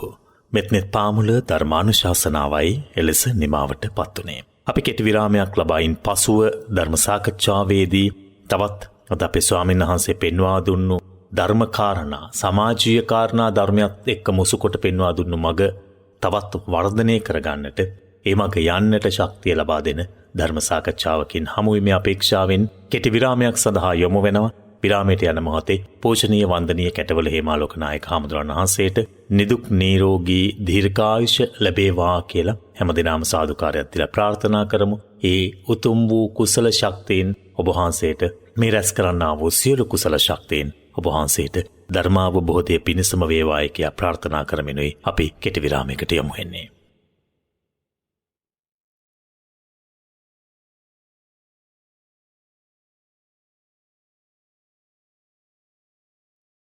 හොඳයි, අපි විරාමයෙන් පස්සේ නැවතත් සම්බන්ධ වෙනවා මෙත්නෙත් පාමුල සදහම් වැඩසටහන සමගින්. විශේෂයෙන්ම මෙත්නෙත් පාමුල සදහම් වැඩසටහනේ මුල් හෝරාව ධර්මානුශාසනාව ඔස්සේ පැහැදිලි කරපු කාරණා තවදුරටත් විග්‍රහ කර දෙන මෙත්නෙත් පාමුල සදහම් සාකච්ඡාව මේ හෝරාව පුරාවට දිගහරින්නට ඒ ඔස්සේ තවත් දහම් දැනුම වැඩි වර්ධනය කරන්නට අපි මේ අවස්ථාවක් කරගන්නවා. ඒ නිසා විශේෂයෙන්ම අපි දන්නවා ලංකාවේ බොහෝ පිරිසක් මෙත්නෙත් පාමුල වැඩසටහන ශ්‍රවණය කරන වගේ අපි හැමදෙරෝනේ මේ වතාවෙත් ජන ප්‍රසාදය මත මෙත්නෙත් පාමුලේ බොහෝ වර්ධනයක් පෙන්눔 කරලා තිබෙනවා. ජනතාවගේ ආකර්ෂණයක් හිමි වෙලා තිබෙන නිසා මම හිතන්නේ තවදුරටත් එය වැඩි වර්ධනය වේවි. අපි දන්නවා නෙත් අහන ඇත්තෝ බොහෝ දෙනෙක් ඉරිදා උදෑසන වෙනකම් බලාගෙන ඉන්නේ කැටවල හේමාලෝක නායක හාමුදුරන් වහන්සේ විසින් සිදු කරනු ලබන මේ ධර්මදේශනා මාලාව තමන් ශ්‍රවණය කරලා ජීවිතයට එක්කාසු කර ගැනීම අටියෙන් යුක්තව. එනිසා ඒ සියලු දෙනාට තමන්ගේ ජීවිතයට ධර්මයේ එක්කාසු කරගන්නට යන ගමනට තවදුරටත් ශක්තියක් ගෙනෙන්නට, නොදැනුණු කාරණා තවදුරටත් දැනුවත් භාවයට පත් කරන්නට මේ ඔස්සේ අපි බලාපොරොත්තු වෙනවා. අදත් ධර්ම දේශනාව ඇසුරු කොටගෙන ඒ වගේම ඉන් පරිබාහිරවත් යම් යම් කාරණා තවදුරටත් පහදා දෙන අටියෙන් අපේ මෙත්නෙත් පාමුල වැඩසටහන තුළ සාකච්ඡාවට ඒ කාරණා යොමු කරන්නට බලාපොරොත්තු වෙනවා. මා ගෞරවයෙන් නමස්කාර පූර්වකව නැවතත් මෙත්නෙත් පාමුල සදහම් සාකච්ඡාව වෙනුවෙන් පිළිගනු ලබනවා අපේ කැටවල හේමාලෝක නායක හාමුදුරන් වහන්සේව. හාමුදුරනේ, ඔබ වහන්සේ ධර්ම දේශනාවේ සඳහන් කළා, ධර්ම දේශනාවේ අපට දැනුවත් භාවය ලබා දුන්න අපේ ජීවිතයේ අපි අත්විඳින කාරණා, විශේෂයෙන්ම කලකිරීම ගැන, ඒ වගේම හිත පිළිබඳව, හිතට ඇතිවෙන අරමුණු පිළිබඳව, ඒ විතරක් නොවේ අපි මේ කෙලෙස් මල නිසා කොතරම් විනාශයක් අපේ ජීවිතයට අත් කරගන්නවාද කියන කාරණේ මේ සියලු කාරණා ඔබ වහන්සේ පහදා දෙමින් සිටී. අපි ප්‍රවේශය ලබා ගනිමු. ඇත්තටම හඳුරන්නේ කෙලෙස් කියන්නේ මොනවද? ඒ කෙලෙස් අපේ ජීවිතයට කොයි ආකාරයෙන්ද බලපෑම් මෙල්ල කරන්නේ? මේක පැහැදිලි කරගත යුතුයි. මොකද අපි නොදැනුවත්ව අපේ ජීවිතයට කෙලෙස් වැඩි වැඩියෙන් එක්කාසු වෙනවා. ඒ නිසා අපි අවබෝධයක් ලබා ගත යුතුයි. මොකද්ද මේ කෙලෙස් කියන්නේ? පින්නති ඔබ හැමතෙම අපි කෙලෙස් දුරු කොට ලබන ශාන්ත නිවනට මේ උතුම් සඳහන් මණ්ඩපය තුල සිද්ධ වන සියලු සාකච්ඡාවෝද පාරමිතාම වේවා කියන උත්තම ප්‍රාර්ථනාව මුල් කරගෙන පින්නති ඔබට මේ කෙලෙස් සම්බන්ධව අපි විග්‍රහ කරන්නටයි මේ මොහොතේ සිට බලාපොරොත්තු වන්නේ. කෙලෙස් යනෝ ධර්ම කොටාශයක්. කෙලෙස් කියලා කියන්නේ ධර්ම. එහෙමයි. එතකොට දැන් ධර්ම දේශනාවක් යන කුමක්ද? ඒතර කෙලෙස් දේශනාවක්. කෙලෙස් දේශනාවක්. තථාගතයන් වහන්සේ හැම විටකම අපට දේශනා කරන්නේ අපේ හද సంతානය තුල තියෙන ස්වභාවය ගැන. අපේ හදවතේ තියෙන සාමාන්‍ය ස්වභාවය තමයි කෙලෙස් වපුරවා තිබෙන වපුරවා ගත්තා වූ කෙලෙස් නැත්නම් වපුරන ලද්දා වූ කෙලෙස් වල අවශ්‍ය ඵලය ඊට සමාන්තරව නෙලා ගන්නා ප්‍රතික්‍රියාත්මක ශක්තිය නිසා තමයි මේ සිත කියන එක හැදිලා තියෙන්නේ. එහෙමනම් තථාගතයන් වහන්සේ මේ ධර්ම කියලා හඳින්නුවේ මනස තුල පහළ වෙන දේවල්. දැන් මා තවදුරට ඒ විග්‍රහ කළොත් ඔබට වඩා හොඳින් මෙහෙම පැහැදිලි කරගන්න පුළුවන් වෙයි. ඇසට රූප, කනට ශබ්ද, නාසයට ගන්ධ, දිවට රස, කයට පහස, මනසට ධර්ම. එහෙමනම් මේ බලන්න මනසට ධර්ම කියලා කිව්වේ මොකද්ද? මනස පවතින්නේ ධර්ම පදනම් කරගෙන. ධර්ම යනු මොනවාද? කෙලෙස් වලට නමක්.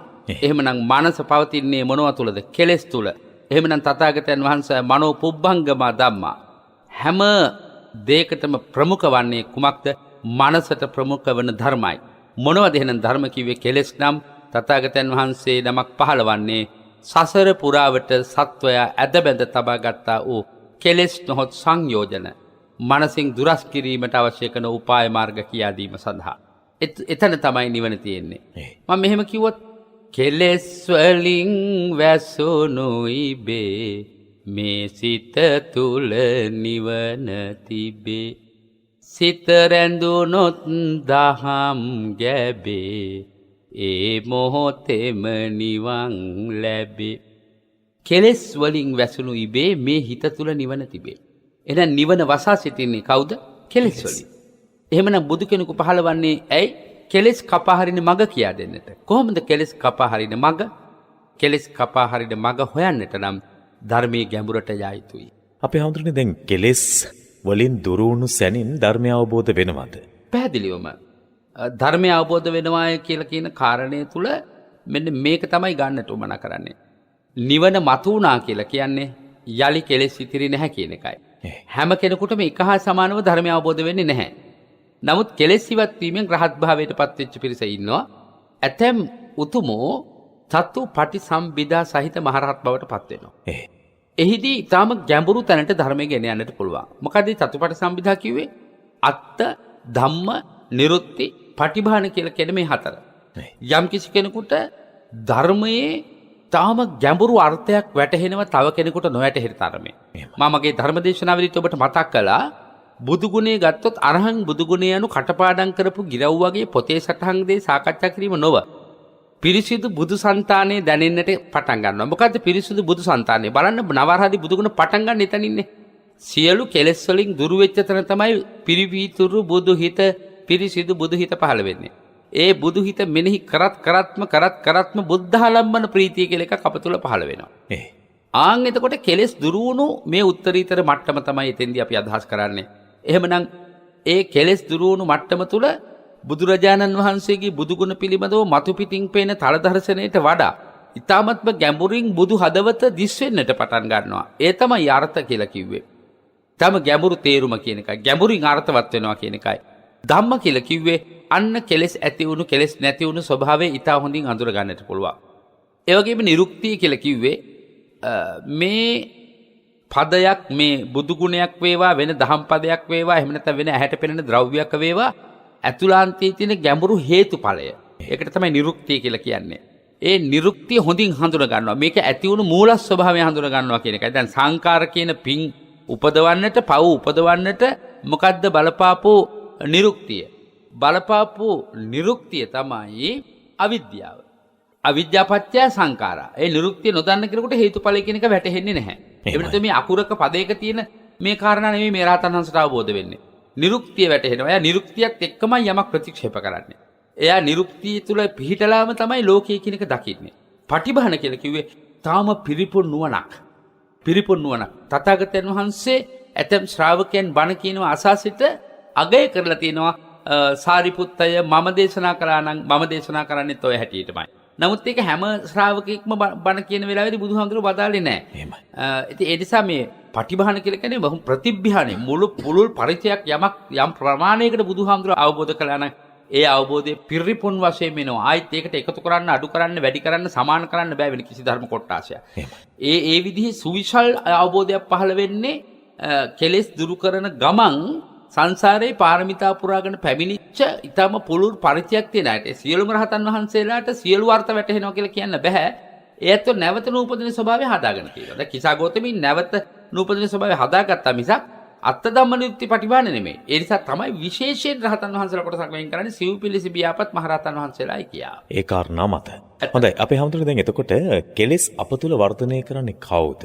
දැන් අපි සාමාන්‍යයෙන් කියන කෙලෙස් මායя කියලා. ඒතර මායяද මේ කෙලෙස් අපේ තුල ඇති කරන්නේ නැත්නම් අපි විසින්ම? ඇත්ත වශයෙන්ම මාර කියන වචනේ හරි වැදගත්. මරණවා කියන තේරුමනේ මායя කියනකොට ප්‍රධාන වශයෙන් වෙන්නේ. එතකොට කෙලෙස් කියන්නේ අපිට මරණය උදා කරන දෙයක්. ඇයි මරණය උදා කරන්නේ? නැවත උපතක් සමග සම්බන්ධ කරමින්. කවුද සම්බන්ධ වෙන්නේ උපතක් සමග? කෙලෙස්. එක භවයකින් කෙලෙස් මරණවා. ඒ මැරෙන කෙලෙස් වල ඊළඟ භාගය අරගෙන ගොස් අප ඒ කෙලෙස් වලට සමාන්තර තැනක උපද්දවනවා. ඒ කියන්නේ මරණය කියන්නේ තනින් තැනකට ගෙනියන දෙයක්. ගෙනියන දෙයක්. එහෙනම් කෙලෙස් කියලා කියන්නේ මාරෙක් ඇත්තටම. කොහොමද? තැනක උපතව ලැබලා, තැනක දුක හෝ සැප ලබා දීලා, මරණාන්තයට අරගෙන ගිහිල්ලා, මරණාන්තයෙන් පසු නැවත උපතක් ලබා දෙන්න බැවින් කෙලෙසය මාරයක්. මාරෙක්. එහෙනම් පුද්ගල මාරෙක් නෙමෙයි, ඒ సంతానගත මාරෙක්. මාරෙක්. එතකොට අප විසින්ම ඒ වර්ධනය කරගන්නේ. සැබවින්ම ඒ නැති කරගත යුත්තේත් ඇති කරගන්නේත් මමමයි. ඇයි අපි හඳුනන්නේ අපිට ඒක හඳුනා ගන්න බැරි? කෙලෙස් හඳුනා ගන්න බැරි. දැන් බොහෝ වෙලාවට ගිහි සමාජය තුල කටයුතු කිරීමේදී මේක කෙලෙස්, මේක කෙලෙස් වලින් මිදුණු දෙයක්. එහෙම කියලා වෙන් කර හඳුනා ගැනීම අපහසුතාවයකට අපි නිරන්තරයෙන් ලක් වෙනවා. ඇත්ත වශයෙන්ම ලෝකයේ සමග අපි ජීවත් වෙන්නේ ධර්මය මුසු කරගත්ත දෘෂ්ටි කෝණයකින් නොවේ. ඉතින් හැම කෙනෙකුටම හැම වෙලාවෙම මේක පේන්නේ නැහැ. ධර්මයේ මුසු කරගෙන බැලුවොත් විතරයි. දහම් නැතින් බැලුවොත් විතරයි මේක හොඳින් පේන්න පටන් ගන්න. නැත්නම් කෙලෙස් වශයෙන් අඳුර ගන්න පුළුවන් වෙන්නේ නැහැ කාටවත්. විපාකයේ පෙනුනම ධර්මය ඇහුවම තේරෙනවා මට මේක මෙහෙම සිද්ධ වුණේ, මම මේක මේ විදිහට දැක්කේ, මා තුළ යථාර්ථය දකින, යථාර්ථයේ වසා දමන, මෝහ කරන මෝහය ඇති වෙච්ච නිසා. අන්න එතනයි කෙලෙස් උපදින්න මූලය කියලා. ඒක ඉපදුනේ කෙලෙස්යක් බව දන්නේ විපාක ලැබුණාට පස්සේ. හොඳයි අපි තව හිත පැත්තට පොඩ්ඩක් යමු. අපි හඳුනන ඇත්තටම හිත අපි හඳුනාගත යුතුයි. හැබැයි අපි හඳුනාගත් බොහෝ දේවල් අතර හිත හඳුනා ගන්නට අපට අපහසු වෙලා තිබෙනවා. සමහරු Taman කරපු කියපු දේවල් පිළිබඳ පසුතැවෙනවා. තවත් සමහර අය කරපු කියපු දේවල් පිළිබඳ අභිමානයටපත් වෙනවා. සාමාන්‍යයෙන් කියන මේක මට ඒ වෙලේ පහළ වුණ ගමන් මං කළා මිසක් ඒක හිතලා කරපු දෙයක් නෙවෙයි කියලා. ඒක පිළිගන්න පුළුවන් කතාවක්. වැරදි. ඒ ප්‍රකාශයේ වරද තියෙන්නේ මෙහෙමයි. ඕන් දකින්න තල දර්ශනය තුල ඇත්තටම හරි. එයාට හිතෙනවා මම මේක හිතලා කළේ නැහැ කියලා. මොකද අපිට කිසිවක් සිතින් නොසිතා ක්‍රියාත්මක කරන්න පුළුවන් තත්ත්වයක් නැහැ. චේතනාවමයි හැමදේටම මුල් වෙන්නේ. ඒ චේතනාව ළඟම ක්‍රියාව සිද්ධ වෙන නිසා හිතෙනවා හිතලා කළේ නැහැ කියලා. නමුත් අපි හිතමු හෙට උදේට මං හොරකමක් කරනවා කියලා හිතනවා. එතකොට අන්න යාට දැනෙනවා මං හුඟක් හිතලා මේක කළේ. සාමාන්‍යයෙන් අපි සරල ජීවිතේදීත් කියනවානේ මේ දැන් ඔයා මට කැමතිද කියලා අහුවොත් තව හිතලා බලන්නට ඕනේ. අන්න එයාට තේරෙනවා මං හිතලත් බලලා අරන් තියෙන්නේ වැරදි තීරණයක්. සමහර වෙලාවල් තියෙනවා නොහිතා කළා වගේ කියලා හිතනවා. නමුත් හිතුවා ක්‍රියාව එතනම සිද්ධ වෙච්ච නිසා එයාට පේන්නේ නැහැ තමන් හිතාපු බව. ඔව් ඒ තුල තියෙන සමීපව නිසා දැන් උදාහරණයකට ගත්තොත් උපදිනවා පේනවා, පෙට්ටිය දාන්න මැරෙනවා පේනවා. නමුත් හැම ක්ෂණයක් තුළම සිද්ධ වෙන්නේ මොකද? මරණය. උත්පත්තිය සහවේදං මරණං ආගතං සදා. ඇයි හැම මොහොතකම මැරෙන බව පේන්නේ නැත්තේ? ඒක ඊතරම්ම වේගයෙන් සිද්ධ වෙන නිසා. එහෙමනම් සිතුවිල්ල සමගම ක්‍රියාව ඉතාම සමීපව සිද්ධ වෙන නිසා හිතනවා අනේ මං ඒක හිතුවේ නෑ. මං ඒක එච්චර දුර හිතුවේ නෑ කියලා සමහරු කියනවා. ඔයාගේ හිත රිදෙන්නේ නැති. මට දැන් තමයි තේරෙන්නේ මං කිව්වේ වරද්දක් විත්තිය. මට දැන් තමයි තේරෙන්නේ මං කළේ වරදක් විත්තිය. අපරාධේ මං ඔයාට එහෙම හිත රිදෙනවා දන්නවා නම් මං ඒක කියන්නේ ඇත්තට මට සමා වෙන්න මං ඒක හිතලා කිව්වා නෙවෙයි. අර අන්තිම කැලේ නම් සම්පූර්ණයෙන් වැරදි. හොඳයි අර ඔබ වහන්සේ ධර්ම දේශනාවේදී කෙලෙස් පිළිබඳව පැහැදිලි කරන විට කිව්වා මේ අප වෙතට කෙලෙස් එන ආකාරයන් පිළිබඳ. ඇතම් හාමුදුරනේ අපි දකිනවා මේ ඔය දාන, ශීල, භාවනා මේ තුන් තැනදීම අපේ හිතේ කෙලෙස් මතුවෙන්නටත් යම් යම් අවස්ථාවන් උදා වෙනවා. දානයකදී දෙන්න පුළුවන්. දැන් වෙලාවට ශීල වැඩසටහනකදී වෙන්න පුළුවන්. ඒ වගේම ඒ විතරක් නෙවෙයි භාවනා කරන විට පවා ඇතැම් වෙලාවට කෙලෙස් වර්ධනය වෙන අවස්ථාවන් අපි දකිනවා. සමහරු යම් යම් දේවල් වලට රැවටිලා ඒ මතින් භාවනා කරන්නට පුරුදු වෙලා. දැන් අපි මෙහෙම හිතමු උදාහරණයක් ඔබ හරි. දැන් 10 දෙනෙක් ඉන්නවා අප අභියස වාඩි වෙලා. ඒ 10 දෙනාම කමටහන නිසි ලෙස පුළුවන් ශක්තිය ප්‍රමාණයට වඩලා දැන් වාඩි වෙලා ඉන්නවා. මම කියනවා වරුණ මහත්මයා ඔබ සෝවාන් මාර්ගයට පැමිණියා කියලා කියනවා. දැන් අනිත් 9 දෙනාටම මම කියනවා ඔබ තව උත්සාහ කළ යුතුයි. ඔබ තව උත්සාහ කළ යුතුයි. දැන් භයානකම උත්තරය ලැබිලා තින්නේ වරුණ මහත්මයාණෙනි ඔබට. ඇයි එහෙම කියන්නේ පුතේ? ඔබ තුල අහංකාරකමක් එන්න පුළුවනි අත්තුංකසන පරවම්බන කියලා කෙලෙසයක්. එහෙමයි. ඒකේ අදහස තමයි අනිත් අය දුර්වලයි මං තමයි දැන් මාර්ගඵල ලබාපු එක්කෙනා. ඉතින් මං අනිත් අයත් එක්ක වාඩි වෙන්න හොඳ නැහැ. දැන් මං ටික පොඩි උසපුටුවක වාඩි වෙන්න ඕන. උසපුටුව හොයන්නේම එහෙම જાතිය මිනිස්සු. පන්සල් වලත් ඉන්නේ මම ටිකක් වැදගත් තාල කෙනෙක්. දැන් සමහර පන්සලුත් වර්ග කරගත්ත මිනිස්සු ඉන්නවනේ සමාජයේ. පින් කරන්න ගිහිල්ලා පව උපදවා ගන්න අය. මේක අහවල් පන්සලට යන්නේ අහවල් කුලයේ අය විතරයි. අහවල් නිකායේ මහාන වෙන්නේ අහවල් කුලයේ අය විතරයි. දාන ගේන්නේ මේ අය විතරයි. දාන ගේන්නේ ඒ අය විතරයි. ඔය විදිහේ කල්පනාවල් එනකොට දැන් මොකද උනේ? පින අස්සෙම කෙලෙස් ඉපදිලා මාන්නෙකුත් ඇති වෙලා. අත්තුක්කසන පරවම්බන කියන්නේ මහා භයානකම එකක්. Taman උසස් කොට අනුන් පහත් කොට සලකන ස්වභාවය අර පින් පොලේම පහළ වෙන්නට පුළුවන්. දැන් ඔය මේ ඊටාම භයානක තත්ත්වයේ තමයි මේ කාන්තාවන් පැවිදි වෙලා ඉන්න එක. මේ මෙහෙණි ශාසනයයි භික්ෂුණී ශාසනයයි දැන් මේ දවස්වල ලොකු ගැට්ටනියක්.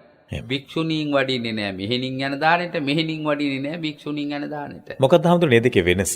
මේ දැන් භික්ෂුණීන් කියන්නේ අර මහා ප්‍රජාපති ගෞතමීගෙන් පැවත වැඩියා වූ මහරහත් මෙහෙණින් වහන්සේලා සහ කල්යාණ පුතඥ භික්ෂුණීන් වහන්සේලා වැඩ හිටියනේ. ඒ ශාසනයේ මුළුමනින් අන්තර්ධාන වුණා කියන ප්‍රකාශනයක් රාවයක් ලෝකේ තිබුණා. දැන් නැවත වාරයක් මේ භික්ෂුණී ශාසනය පිහිටවන්නට පුළුවන් කියලා දැන් එක් කණ්ඩායමක් භික්ෂුණීන් බවට පත් වෙලා. එහෙම ව්‍යවස්ථාවක් එහෙම මොනවාද දෙයක් තිබෙනවද හඳුරන්නේ? ව්‍යවස්ථාවක් තියෙනවා. අෂ්ටකරු ධර්ම ගැන යම්කිසි ප්‍රකාශනයක් ඉතිහාසයේ තියෙනවා. නමුත් මම නම් භික්ෂුණී ශාසනය අනුමත කරන කෙනෙක්.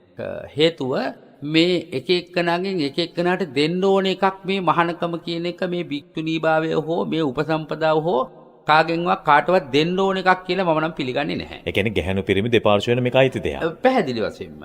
දැන් සමහරු කියනවා නේද මේ මම අහවලා මේ පොට්ටනිකාරයෙක්. එහෙම කියනවා මේ මහානවිත හාමුදුරුවන්ට. එයාට මේ ගුරුවරයෙක් නැහැ. පරම්පරාවක් නැහැ. ඉතින් දැන් මම මෙහෙම ඇහුවොත් බුදුහාමුදුරන්ට ගුරුවරයෙක් හිටියද? ප්‍රශ්නයක් තියෙන්න ඕනේ. අපි බුදුහාරගේ ශිෂ්‍යෝ නම් අපි එමඟ යන්නට ඕන. ඒක විවාදාපන්න මොහොතක්. ඒ කියන්නේ අපි යම් ආකාරයකට කොටුවක හිර වෙලා ඉන්නවා. කොටුවක සහ සම්ප්‍රදායික හිර වෙලා ඉන්නවා. දැන් වරුණ පුතාට හිතුනොත් මට පංචශීලයට වඩා හොඳයි ස්ථාවර දස සීලයක පිළිපදින්නට ඕන කියලා. මගේ පොඩි පෞද්ගලික කැමැත්තක් තියෙනවා. ඔබ හුදකලාව පැවිදි වෙනවා නම් ඒක මට ප්‍රශ්නයක් නෙමෙයි. ඔබ මහාන වෙන්නේ දාන වැළඳීමේ අරමුණෙන්වත් සංඝික දානට යන එකේ අරමුණෙන්වත් හාමුදුරුවොත් එක්ක එකට ගැළපිලා එක්කෙනා පස්සේ එක්කෙනා යන්නවත් නෙමෙයි. ඔබ මහාන වෙන්නේ බුදුහාමුදුරන්ගේ ශාසනය නම්. ඔබ ඒ ශිල්පද ටික පිළිගත්තා නම් ඔබට පැවිද්ද පිහිටනවද නැද්ද? පිහිටනවා. මේ පැවිද්ද පිහිටන්නේ ගුරුවරයාගෙන් ගෝලයට දෙන එක මතද? පුතග්ජන භාවයෙන් ආර්ය මාර්ගයට යන්න හිතාගෙන ස්ථාවරව සීලයක පිහිටන එක මතද? ශීලයක පිහිටන එක මත. දැන් එතකොට භික්ෂුණී ශාසනයක් නැති වෙන්න විදියක් නෑ. මේක කාගෙන්වත් දුන්නු අහවල් සර්ටිෆිකේට් එකක් නෙමෙයි. භික්ෂුණී ශාසනය දුන්නේ කියලා මේ භික්ෂුණීනොත් උඩ පනිනවාට පේනවා. ඒ නිසා මම මේ භික්ෂුණීන්ට කියන්න ඕන. එතකොට මෙහෙණින් වහන්සේලා කියන්නේ? දැන් මෙහෙණින් වහන්සේලා කියන්නේ උපසම්පදා නොවෙච්ච. කඩ කොට සිවුරු අඳින්නේ නැති. ඒකේ අපේ තියෙනවා දැන් විනය ශික්ෂා ප්‍රඥප්ති කියලා જાතියක් තියෙනවා. තථාගතයන් වහන්සේ වරින් වර විනය ශික්ෂා ප්‍රඥප්ති පැනෙවුවා. මුලදී කිසිම විනය ශික්ෂා ප්‍රඥප්තියක පිළිතල නෙවෙයි උපසම්පදා වුනේ. අදම පැවිදි වුණා නම් එවලම උපසම්පදා. එහෙම. ප්‍රවර්ජ්‍යා උපසම්පදාව ලබාගත්තා කියලා අපි කියනවා. පැවිදි උපසම්පදාව ලබාගත්තා. දැන් අද පැවිද්දට වඩා හුඟක් මෙහා උපසම්පදාව. අද තියෙන්නේ සම්මුති පැවිද්දක් හා සම්පොති උපසම්පදාවක් මිස මම දකින්නවා භික්ෂුණී ශාසනය පවතිනවායි කියන කාරණේ. ඒක කාටවත් බිඳෙනවා කියලා කියන්නේ මේ පුද්ගල પરම්පරාවෙන් අපික බිඳෙන්නේ නැති. නමුත් දිගට පවත්වාගෙන යන්න පුළුවන්. එතන නෙමෙයි මේ ප්‍රශ්නේ තියෙන්නේ පුතා. භික්ෂුණීන් තුල ලොකු අහංකාරකමක් තියෙනවා. එහෙම. ඊළඟට ඔවුන් භික්ෂුන් වහන්සේලා හා සමානයි කියන ආඩම්බරකාරී හැඟීමකුත් දැන් ඇවිල්ලා තියෙනවා. ඒගොල්ලන්ට ඈතින් පුටුව තිබ්බොත් කැමති නෑ. එක පේලියට ඉඳගෙන ඉන්න ඕන. ඒ වගේ මේ අප්‍රාංශ මහ රාශියක්. ඔය එකක්වත් නෙවෙයි පැවිද්ද කියලා කියන්නේ. බොහොම නිහතමානී එකක් නේ. ඉතින් දැන් මෙහෙණි දැන් මේ මහාන වෙලා නිවන් දකින්න මහාන වෙලා මෙහෙණිලයි භික්ෂුලයි දැන් භික්ෂුණීලයි දැන් මහා අමුතු විභේදනයක් තියෙන්නේ. නොදැනුවත්ම කෙලෙස් වලට ගොදුරු වෙනවා. කෙලෙස් විතරක් නෙවෙයි මේ අමුතු සම්ප්‍රදායක හිර වෙලා නිවන තියෙන ඉසව්වත් කොහෙද කියලා මෙයක් උන්ට තේරෙන්නේ නැහැ. ඒකයි මට තියෙන කනගාටුව. මට හිතෙනවා මට ආපහු තනියම පැවිදි වෙන්න පුළුවන් වුණා නම් මං ආයෙත් තනියම පැවිදි වෙනවා. දැන් විවිධ කුල પરම්පරාවල ශිෂ්‍යෝ ඇවිල්ලා පැවිදි වෙන්න අහනවා. නමුත් ඇතැම් තැනක මේ මම වුණත් හිර වෙන අවස්ථාවල් තියෙනවා කුල වංශය දිහා බලලා. ඇයි අපි හඳුනන්නේ කුලේ බලපාන්නේ? කුලේ බලපාන්නේ මේ රජවරු ඒ නිකායට දුන්න වරප්‍රසාදනේ. වරප්‍රසාද. ඒ නිකායට වරප්‍රසාද දීලා කිසිම පහළ මට්ටමේ සම්මත කුලයකයි පැවිදි කරන්න බෑ. මේ කුලේ පැවිදි වෙන්න ඕන අහවල්ලායි පමණයි. ඒක බුද්ධ ආගමේ ශාසනයක් නෙමෙයි. රජුරුවන්ගේ ශාසනයක්. ඒක රාජ ශාසනය මිස බුද්ධ ශාසනය නෙමෙයි. කවුරුහත් හිටියේ නැත්නම් උපසම්පදා කරන මම මගේ ගෝලෝ තනියම උපසම්පදා කරනවා. ඒ කියන්නේ එතකොට අහෙන් බැලුවොත් එහෙම අපිට බුද්ධ කාලීන සමාජයේ සෝපාකලට එතකොට සුනීතලට ශාසනයට එන්න හැකියාවක් නැහැ. මේ දැන් බැරි වෙලා හරි ඒ කාලේ මේ නිකායේ තිබ්බනම් පළාත එන්න හම්බෙන්නේ. පුදු කියන්නේ මේක ලස්සන. බුදුහාමුදුරුවන්ගේ වැඩ හිටි කාලේ තමන් වහන්සේගේ ශාසනේ ශාක්‍ය කුලී ඉපදිච්ච බුදුරජාණන් වහන්සේ තමන්ගේ ශාසනයට ඕන කෙනෙකුට එන්න ඉඩ දුන්නා. අද උපසම්පදාවට අරගෙන ගියාම ඇතැම් නිකායක පහළ සම්මත කුලයක කෙනෙක් යන්න ඕන. එයා උපසම්පදා කරන්න බෑ කියනවා. දැන් බුදුහාමරටත් වඩා දැන් ඉන්නේ අක්කෝ ඉහළද නැද්ද? ඒක එහෙම වෙන්න පුළුවන්ද? තර්කානුකූලද? ඒ නිසා අපි මෙන්න මේ අන්ධකාරයට උත්තර දෙන්න ඕන පුතයි කොට විශ්සලා. මේ තියෙන කෙලෙස් වගුරුවා ගත්ත මාන්නේ ඔඩුවට ගත්ත සම්ප්‍රදාය කරගහගත්තු තත්ත්වයක්. ඒ නිසා ඒක අපි හදාගන්න. මම හිතන්නේ ඇත්තටම කෙලෙස් වලින් ගැලවෙන්නට හිතාගෙන අපි ධර්මයට නැඹුරු වීම තුළ ඇතැම් වෙලාවට ධර්මයේ විසින් අධර්මයේ මතුවෙන්නට පුළුවන්. එවැනි අවස්ථාවක් පිළිබඳ තමයි අපේ හාමුදුරන් වහන්සේ පැහැදිලි කරමින් සිටියේ. සැබවින්ම ඔබ පිළිගන්නවාද මං හිතන්නේ මේ රටේ මේක අසා සිටින මේ මොහොතේ අපහ සම්බන්ධ වෙන සියලු වියතුන් අවිවාදාපන්නව මේක පිළිගන්නවද නැද්ද කියන එක මට ලිඛිතව ලියන්නට කියා අපේ මෙත්නෙත් පාමුලට ඔබ ආරාධනාවක් කරන්නට අපි හැම වෙලාවෙම වියතුන්ගේ අදහස් අපිට වැදගත්. සම්ප්‍රදාය කරගත්ත මෝඩයන්ගේ අදහස් වලට නෙමෙයි මම මුල් තැන දෙන්නේ. ඒ සියලු දෙනාට අපේ ඉඩ අවකාශ වෙන් කරනවා. ඔබ ලියන්න මෙත්නෙත් පාමුල net fm තැපැල් පෙට්ටිය 2045 කොළඹ. මෙත්නෙත් පාමුල net fm තැපැල් පෙට්ටිය 2045 කොළඹ කියන ලිපිනයට ඉදිරියේදී අපි එයත් පාදක කරගන්න මේ සාකච්ඡාවට ඒ ඔස්සේ තවදුරටත් මෙය සංකතනයක් බවට පත් කරන්නට අපේ හාමුදුරුවෝ හැමදෑම කියන ධර්මයක් තර්කයට ඉඩ තිබිය යුතු තැන අවස්ථාවක් උදා කර දෙන්නට ඇතැම් වෙලාවට සිදු වෙනවා. එය ක්‍රියාත්මක කළ යුතුයි කියන කාරණේ. ඒ නිසා ඒ තර්කයට ඒ සංකතනයට අපි ඉඩ අවකාශ වෙන් කරනවා. අපේ හාමුදුරනේ ඔබ වහන්සේ අර කියපු කාරණාවට මම නැවතත් සේන්දු වෙන්නේ. ඔබ වහන්සේ කිව්වා අර කෙලෙස් පිළිබඳව කියන කාරණාවේදී අපි සම්ප්‍රදාය පොඩ්ඩක් බිඳින්න ඕන. බිඳලා එහාට යන්න ඕනෑ කියන කාරණය.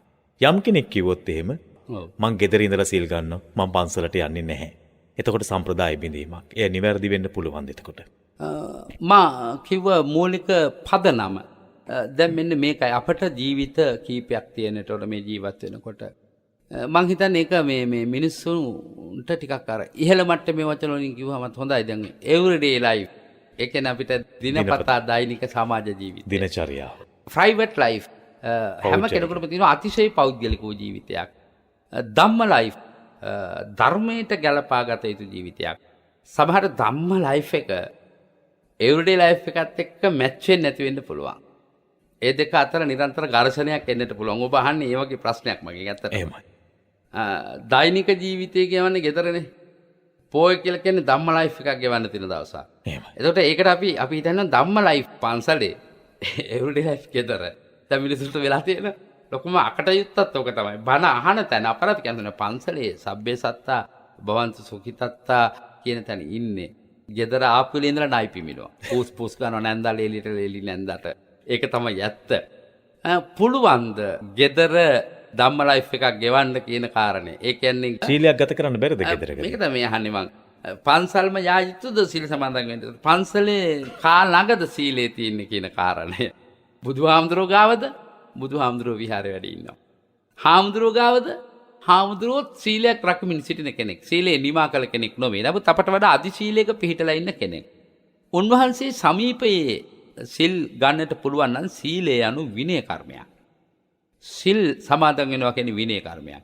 සාමණේර ජීවිතය කියන්නේ විනය කර්මයක්. උපසම්පදාව කියලා කියන්නේ විනය කර්මයක්. එතකොට ඒ උපසම්පදා විනය කර්මය පැවිදි කිරීමේ විනය කර්ම ඔබ දන්නවා හාමුදුරු ළඟට ගිහින්මයි අපි සම්පූර්ණ කරගන්නේ. අනිත් පැත්තෙන් බැලුවම මා කිව්වා තනියම උපසම්පදා වෙන්නත් පුළුවන්. තනියම මහාන වෙන්නත් පුළුවන්. එතන තියෙන්නේ විනය කර්ම නොව. එතන මම මුල් කරගත්තේ මොකද්ද? සීලයයි කේන්ද්‍ර කරගත්තේ. තේරුණා නේද? විනය නීති කොහොමද පැනෙන්නේ පස්සේ. මෙන්න මෙතන තමයි දර්ශනය. මුල් බුද්ධ කාලේදී බුදුහාමුදුරුවෝ ළඟට ආව තුනුරුවන් සරණ ගියා පැවිදි උපසම්පදා වුණා. ටික කලක් යනකොට කිව්වා විනය නීති පනවන්න බුදුහාමුදුරුවෝ කිව්වා මම විනය නීති පනවන්නේ අවශ්‍ය කාරණා යෙදුනොත් විතරයි. දැන් අපේ රේරුකාණේ තන්දිමනාකාරෝ පොතක්ම ලස්සන පොතක් ලියලා තියෙනවා බුද්ධ නීති සංග්‍රහය කියා. ඒකත් හරි වටිනවා. විවිධ තැන් වලින් ගත්තා වූ තම සුන්දර හරවත් ගැඹුරු කාරණාවල් එතන තියෙන්නේ. එතකොට මා හුදකලාව ලබා ගත යුතුයි කිව්වේ සීලය. විනයට නම් බාහිරයත් එක්ක එකතු වෙන්න ඕන. එහෙත් විනය බාහිර අයගෙන් ගත්තත් මොකටද? අධ්‍යාත්මිකව ඒ විනය ක්‍රියාත්මක වෙන්නේ නැත්තම්. එහෙනම් මේ විනයානුකූල ජීවිතයක් ගෘහස්ත ජීවිතය තුළ ගෙවන්න පුළුවන් නම් හිතින් සිල් සමාදන් වෙලා සිල් සමාදන් වූ කෙනෙකු පන්සලේ කරන ක්‍රියාකාරකම් ටික එලෙසින්ම gedara කරන්න පුළුවන් නම් ස්ථානයේ නෙවෙයි වැදගත් වෙන්නේ సంతානයයි. ඒ නිසා gedara සිල් ගැනීම හොඳයි. එහෙත් පුළුවන් ද විනය කර්ම ටික රකින්න කියන කාරණේ ඊළඟට එමු. පන්සලේදී අනුන්ගෙන් ආහාර ටික ඉල්ල ගන්න ඕන. ඇයි? බික්ක තීති බික්කු. එදාට අනුන්ගෙන් සිඟමන් යද්ද ජීවත් වෙන දවසක්. එතකොට කෝ ගෙදර තමන්ම උදේ උයාගෙන හැලිය ළඟට ගිහලා බෙදාගෙන අරගෙන අවිල වාඩි වෙනවා නම් කෝ පිළිගන්නවන්න කෙනෙක්. මොකක්ද දෙන්නේ? තමාගේමයි මේවා කියන ආඩම්බරේ එනවා. අතින්දී අනුන්ගේ දේ භුක්ති විඳිනවා කියන හැඟීම එනවා. අනුන්ගේ දේ ලැබෙන්නේ ඇයි? බුදුහාමුදුරුවෝ නිසා.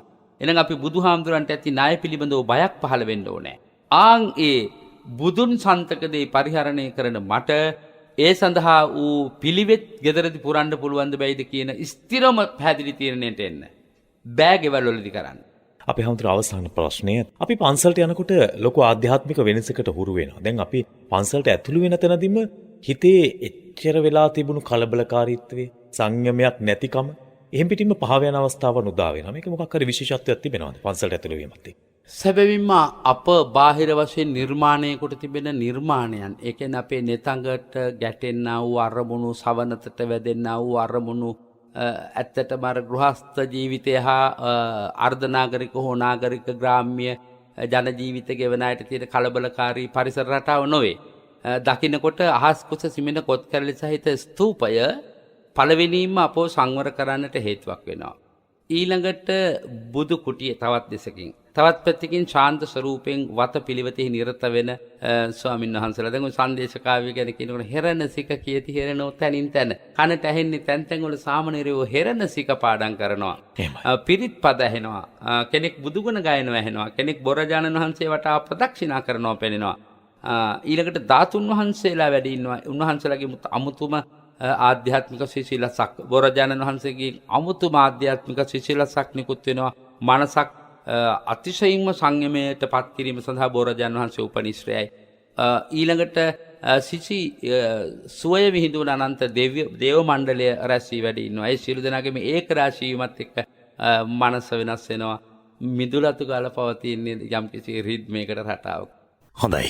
ඒ අසිරිමත් වූ ආශිර්වාදය විහාරස්ථානයකට ගියාම ලැබපු බොහෝ අය ඉන්නවා. ඒ අය තමයි අපිට හැම විටම පන්සලට ගියාම දැනෙන සුවය පිළිබඳව කතා බහ කරන්නේ. අද අපේ වැඩසටහන නිමාවට පත් කරන්න කාලය ඇවිත් තිබෙන්නේ. විශේෂයෙන්ම සම්ප්‍රදාය බිඳින්න ඕනද නැද්ද? බිඳිය යුත්තේ කෙසේද? ඒ තුළ ධර්මයට, ශාසනයේ පැවැත්මට හානියක් සිදු වෙනවාද නැද්ද කියන කාරණය විමසිලිමත්ව බලන කෙනෙකුට මේ දේශනාව සාකච්ඡාව බොහෝ වැදගත් වූ දේශනාවක් සාකච්ඡාවක් වුණා. නමුත් මං හිතන්නේ මෙය හරි හැටි අවබෝධ කර නොගත් යම් කෙනෙක් මේ සම්ප්‍රදාය බිඳින්නට, සංස්කෘතිය කඩන්නට උත්සාහ දරුවොත් එහෙම ඒ තුල මහා විනාශයක්මයි වෙන්නේ. ඒ නිසා අවබෝධයෙන් පර්යේෂණාත්මකව අපේ හැමදෙරු සිහිපත් කරපු කාරණේ හොඳට විමර්ශනය කරලා පර්යේෂණ කරලා මේ කටයුතු කළේ කියලා. එහෙම නැතුව අයාලේ හිත යන විට ඒට ඕන ආකාරයට ධර්මය හසුරුවන්නට ගියොත් එහෙම අපට අපේ ජීවිතයේ තිබෙන වටිනාම සම්පත අපට අපේ ජීවිතය තුළ ලබන්නට තිබෙන ඉඩකඩ ඇහිරි යනවා. ඉතින් ඒ නිසා ඒ කෙරෙහිත් සැලකිලිමත් වන්නට ඔබට ආරාධනා කරමින් අද වැඩසටහන නිමවට පත් කරන මොහොතේ අපේ හාමුදුරනේ ඔබ වහන්සේ වටා එකතු වෙලා ඉන්න අයට ආශිර්වාදකට පුණ්‍ය අනුමෝදනා කරන්නට ඔබ වහන්සේ පෙළඹෙන ඒ උතුම් කටයුත්තටයි ඔබ වහන්සේට ගෞරවයෙන් ආරාධනා කරන්නේ.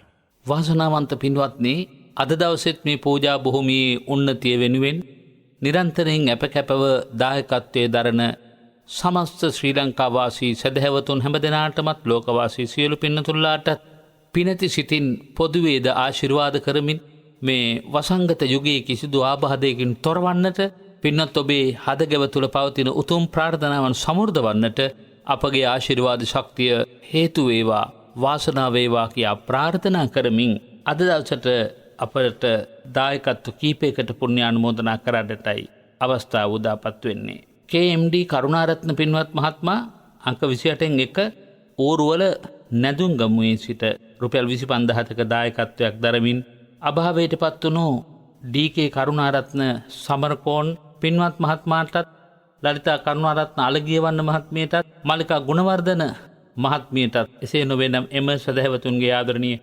දෙමව්පියන්ටත්, ඔගෙන් බන්දුලහ කිත්සිරි කියන සහෝදරයන් ඇතුළු මියගේ සියලු ඥාතීන්ට පින් අනුමෝදන් කරන්නටත් සුජීවත් හැමට නිදුක් නිරෝගී සුවයත් ප්‍රාර්ථනා කර තිබෙනවා.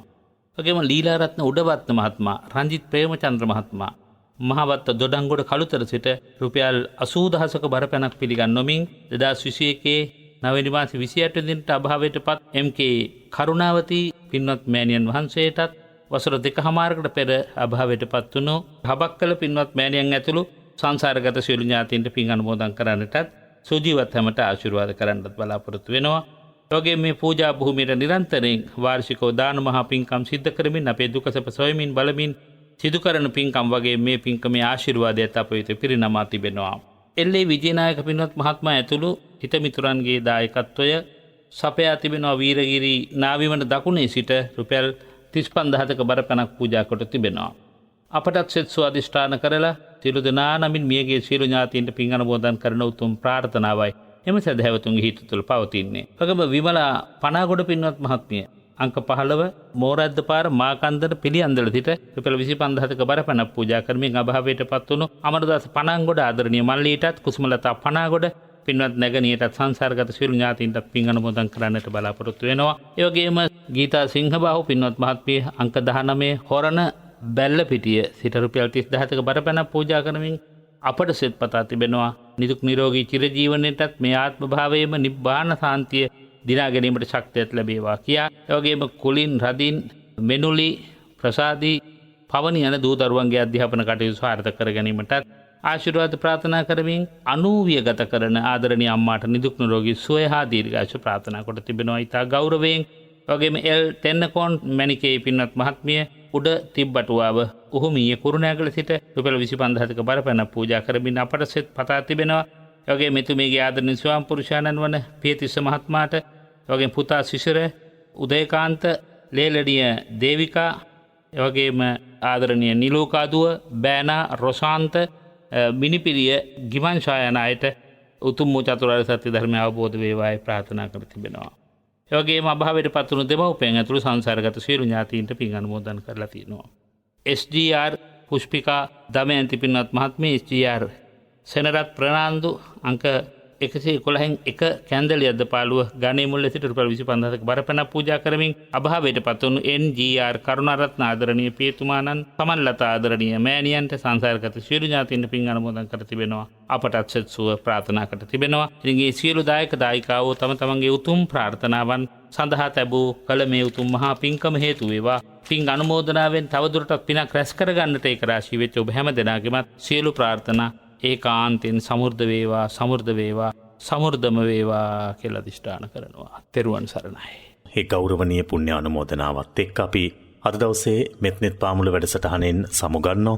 විශේෂයෙන්ම මෙත්නෙත් පාමුල හපු ඔබට අපි සිහිපත් කරනවා මේ විහාරස්ථානයේ සිදුවෙන කටයුතු පිළිබඳව සොයා බලන්නට 071 4.222.844 අපේ පූජනීය නායක හාමුදුරන් වහන්සේගේ දුරකථන අංකයට කතා කරන්න. එහෙම නැත්නම් කාර්යාලාංකය 0713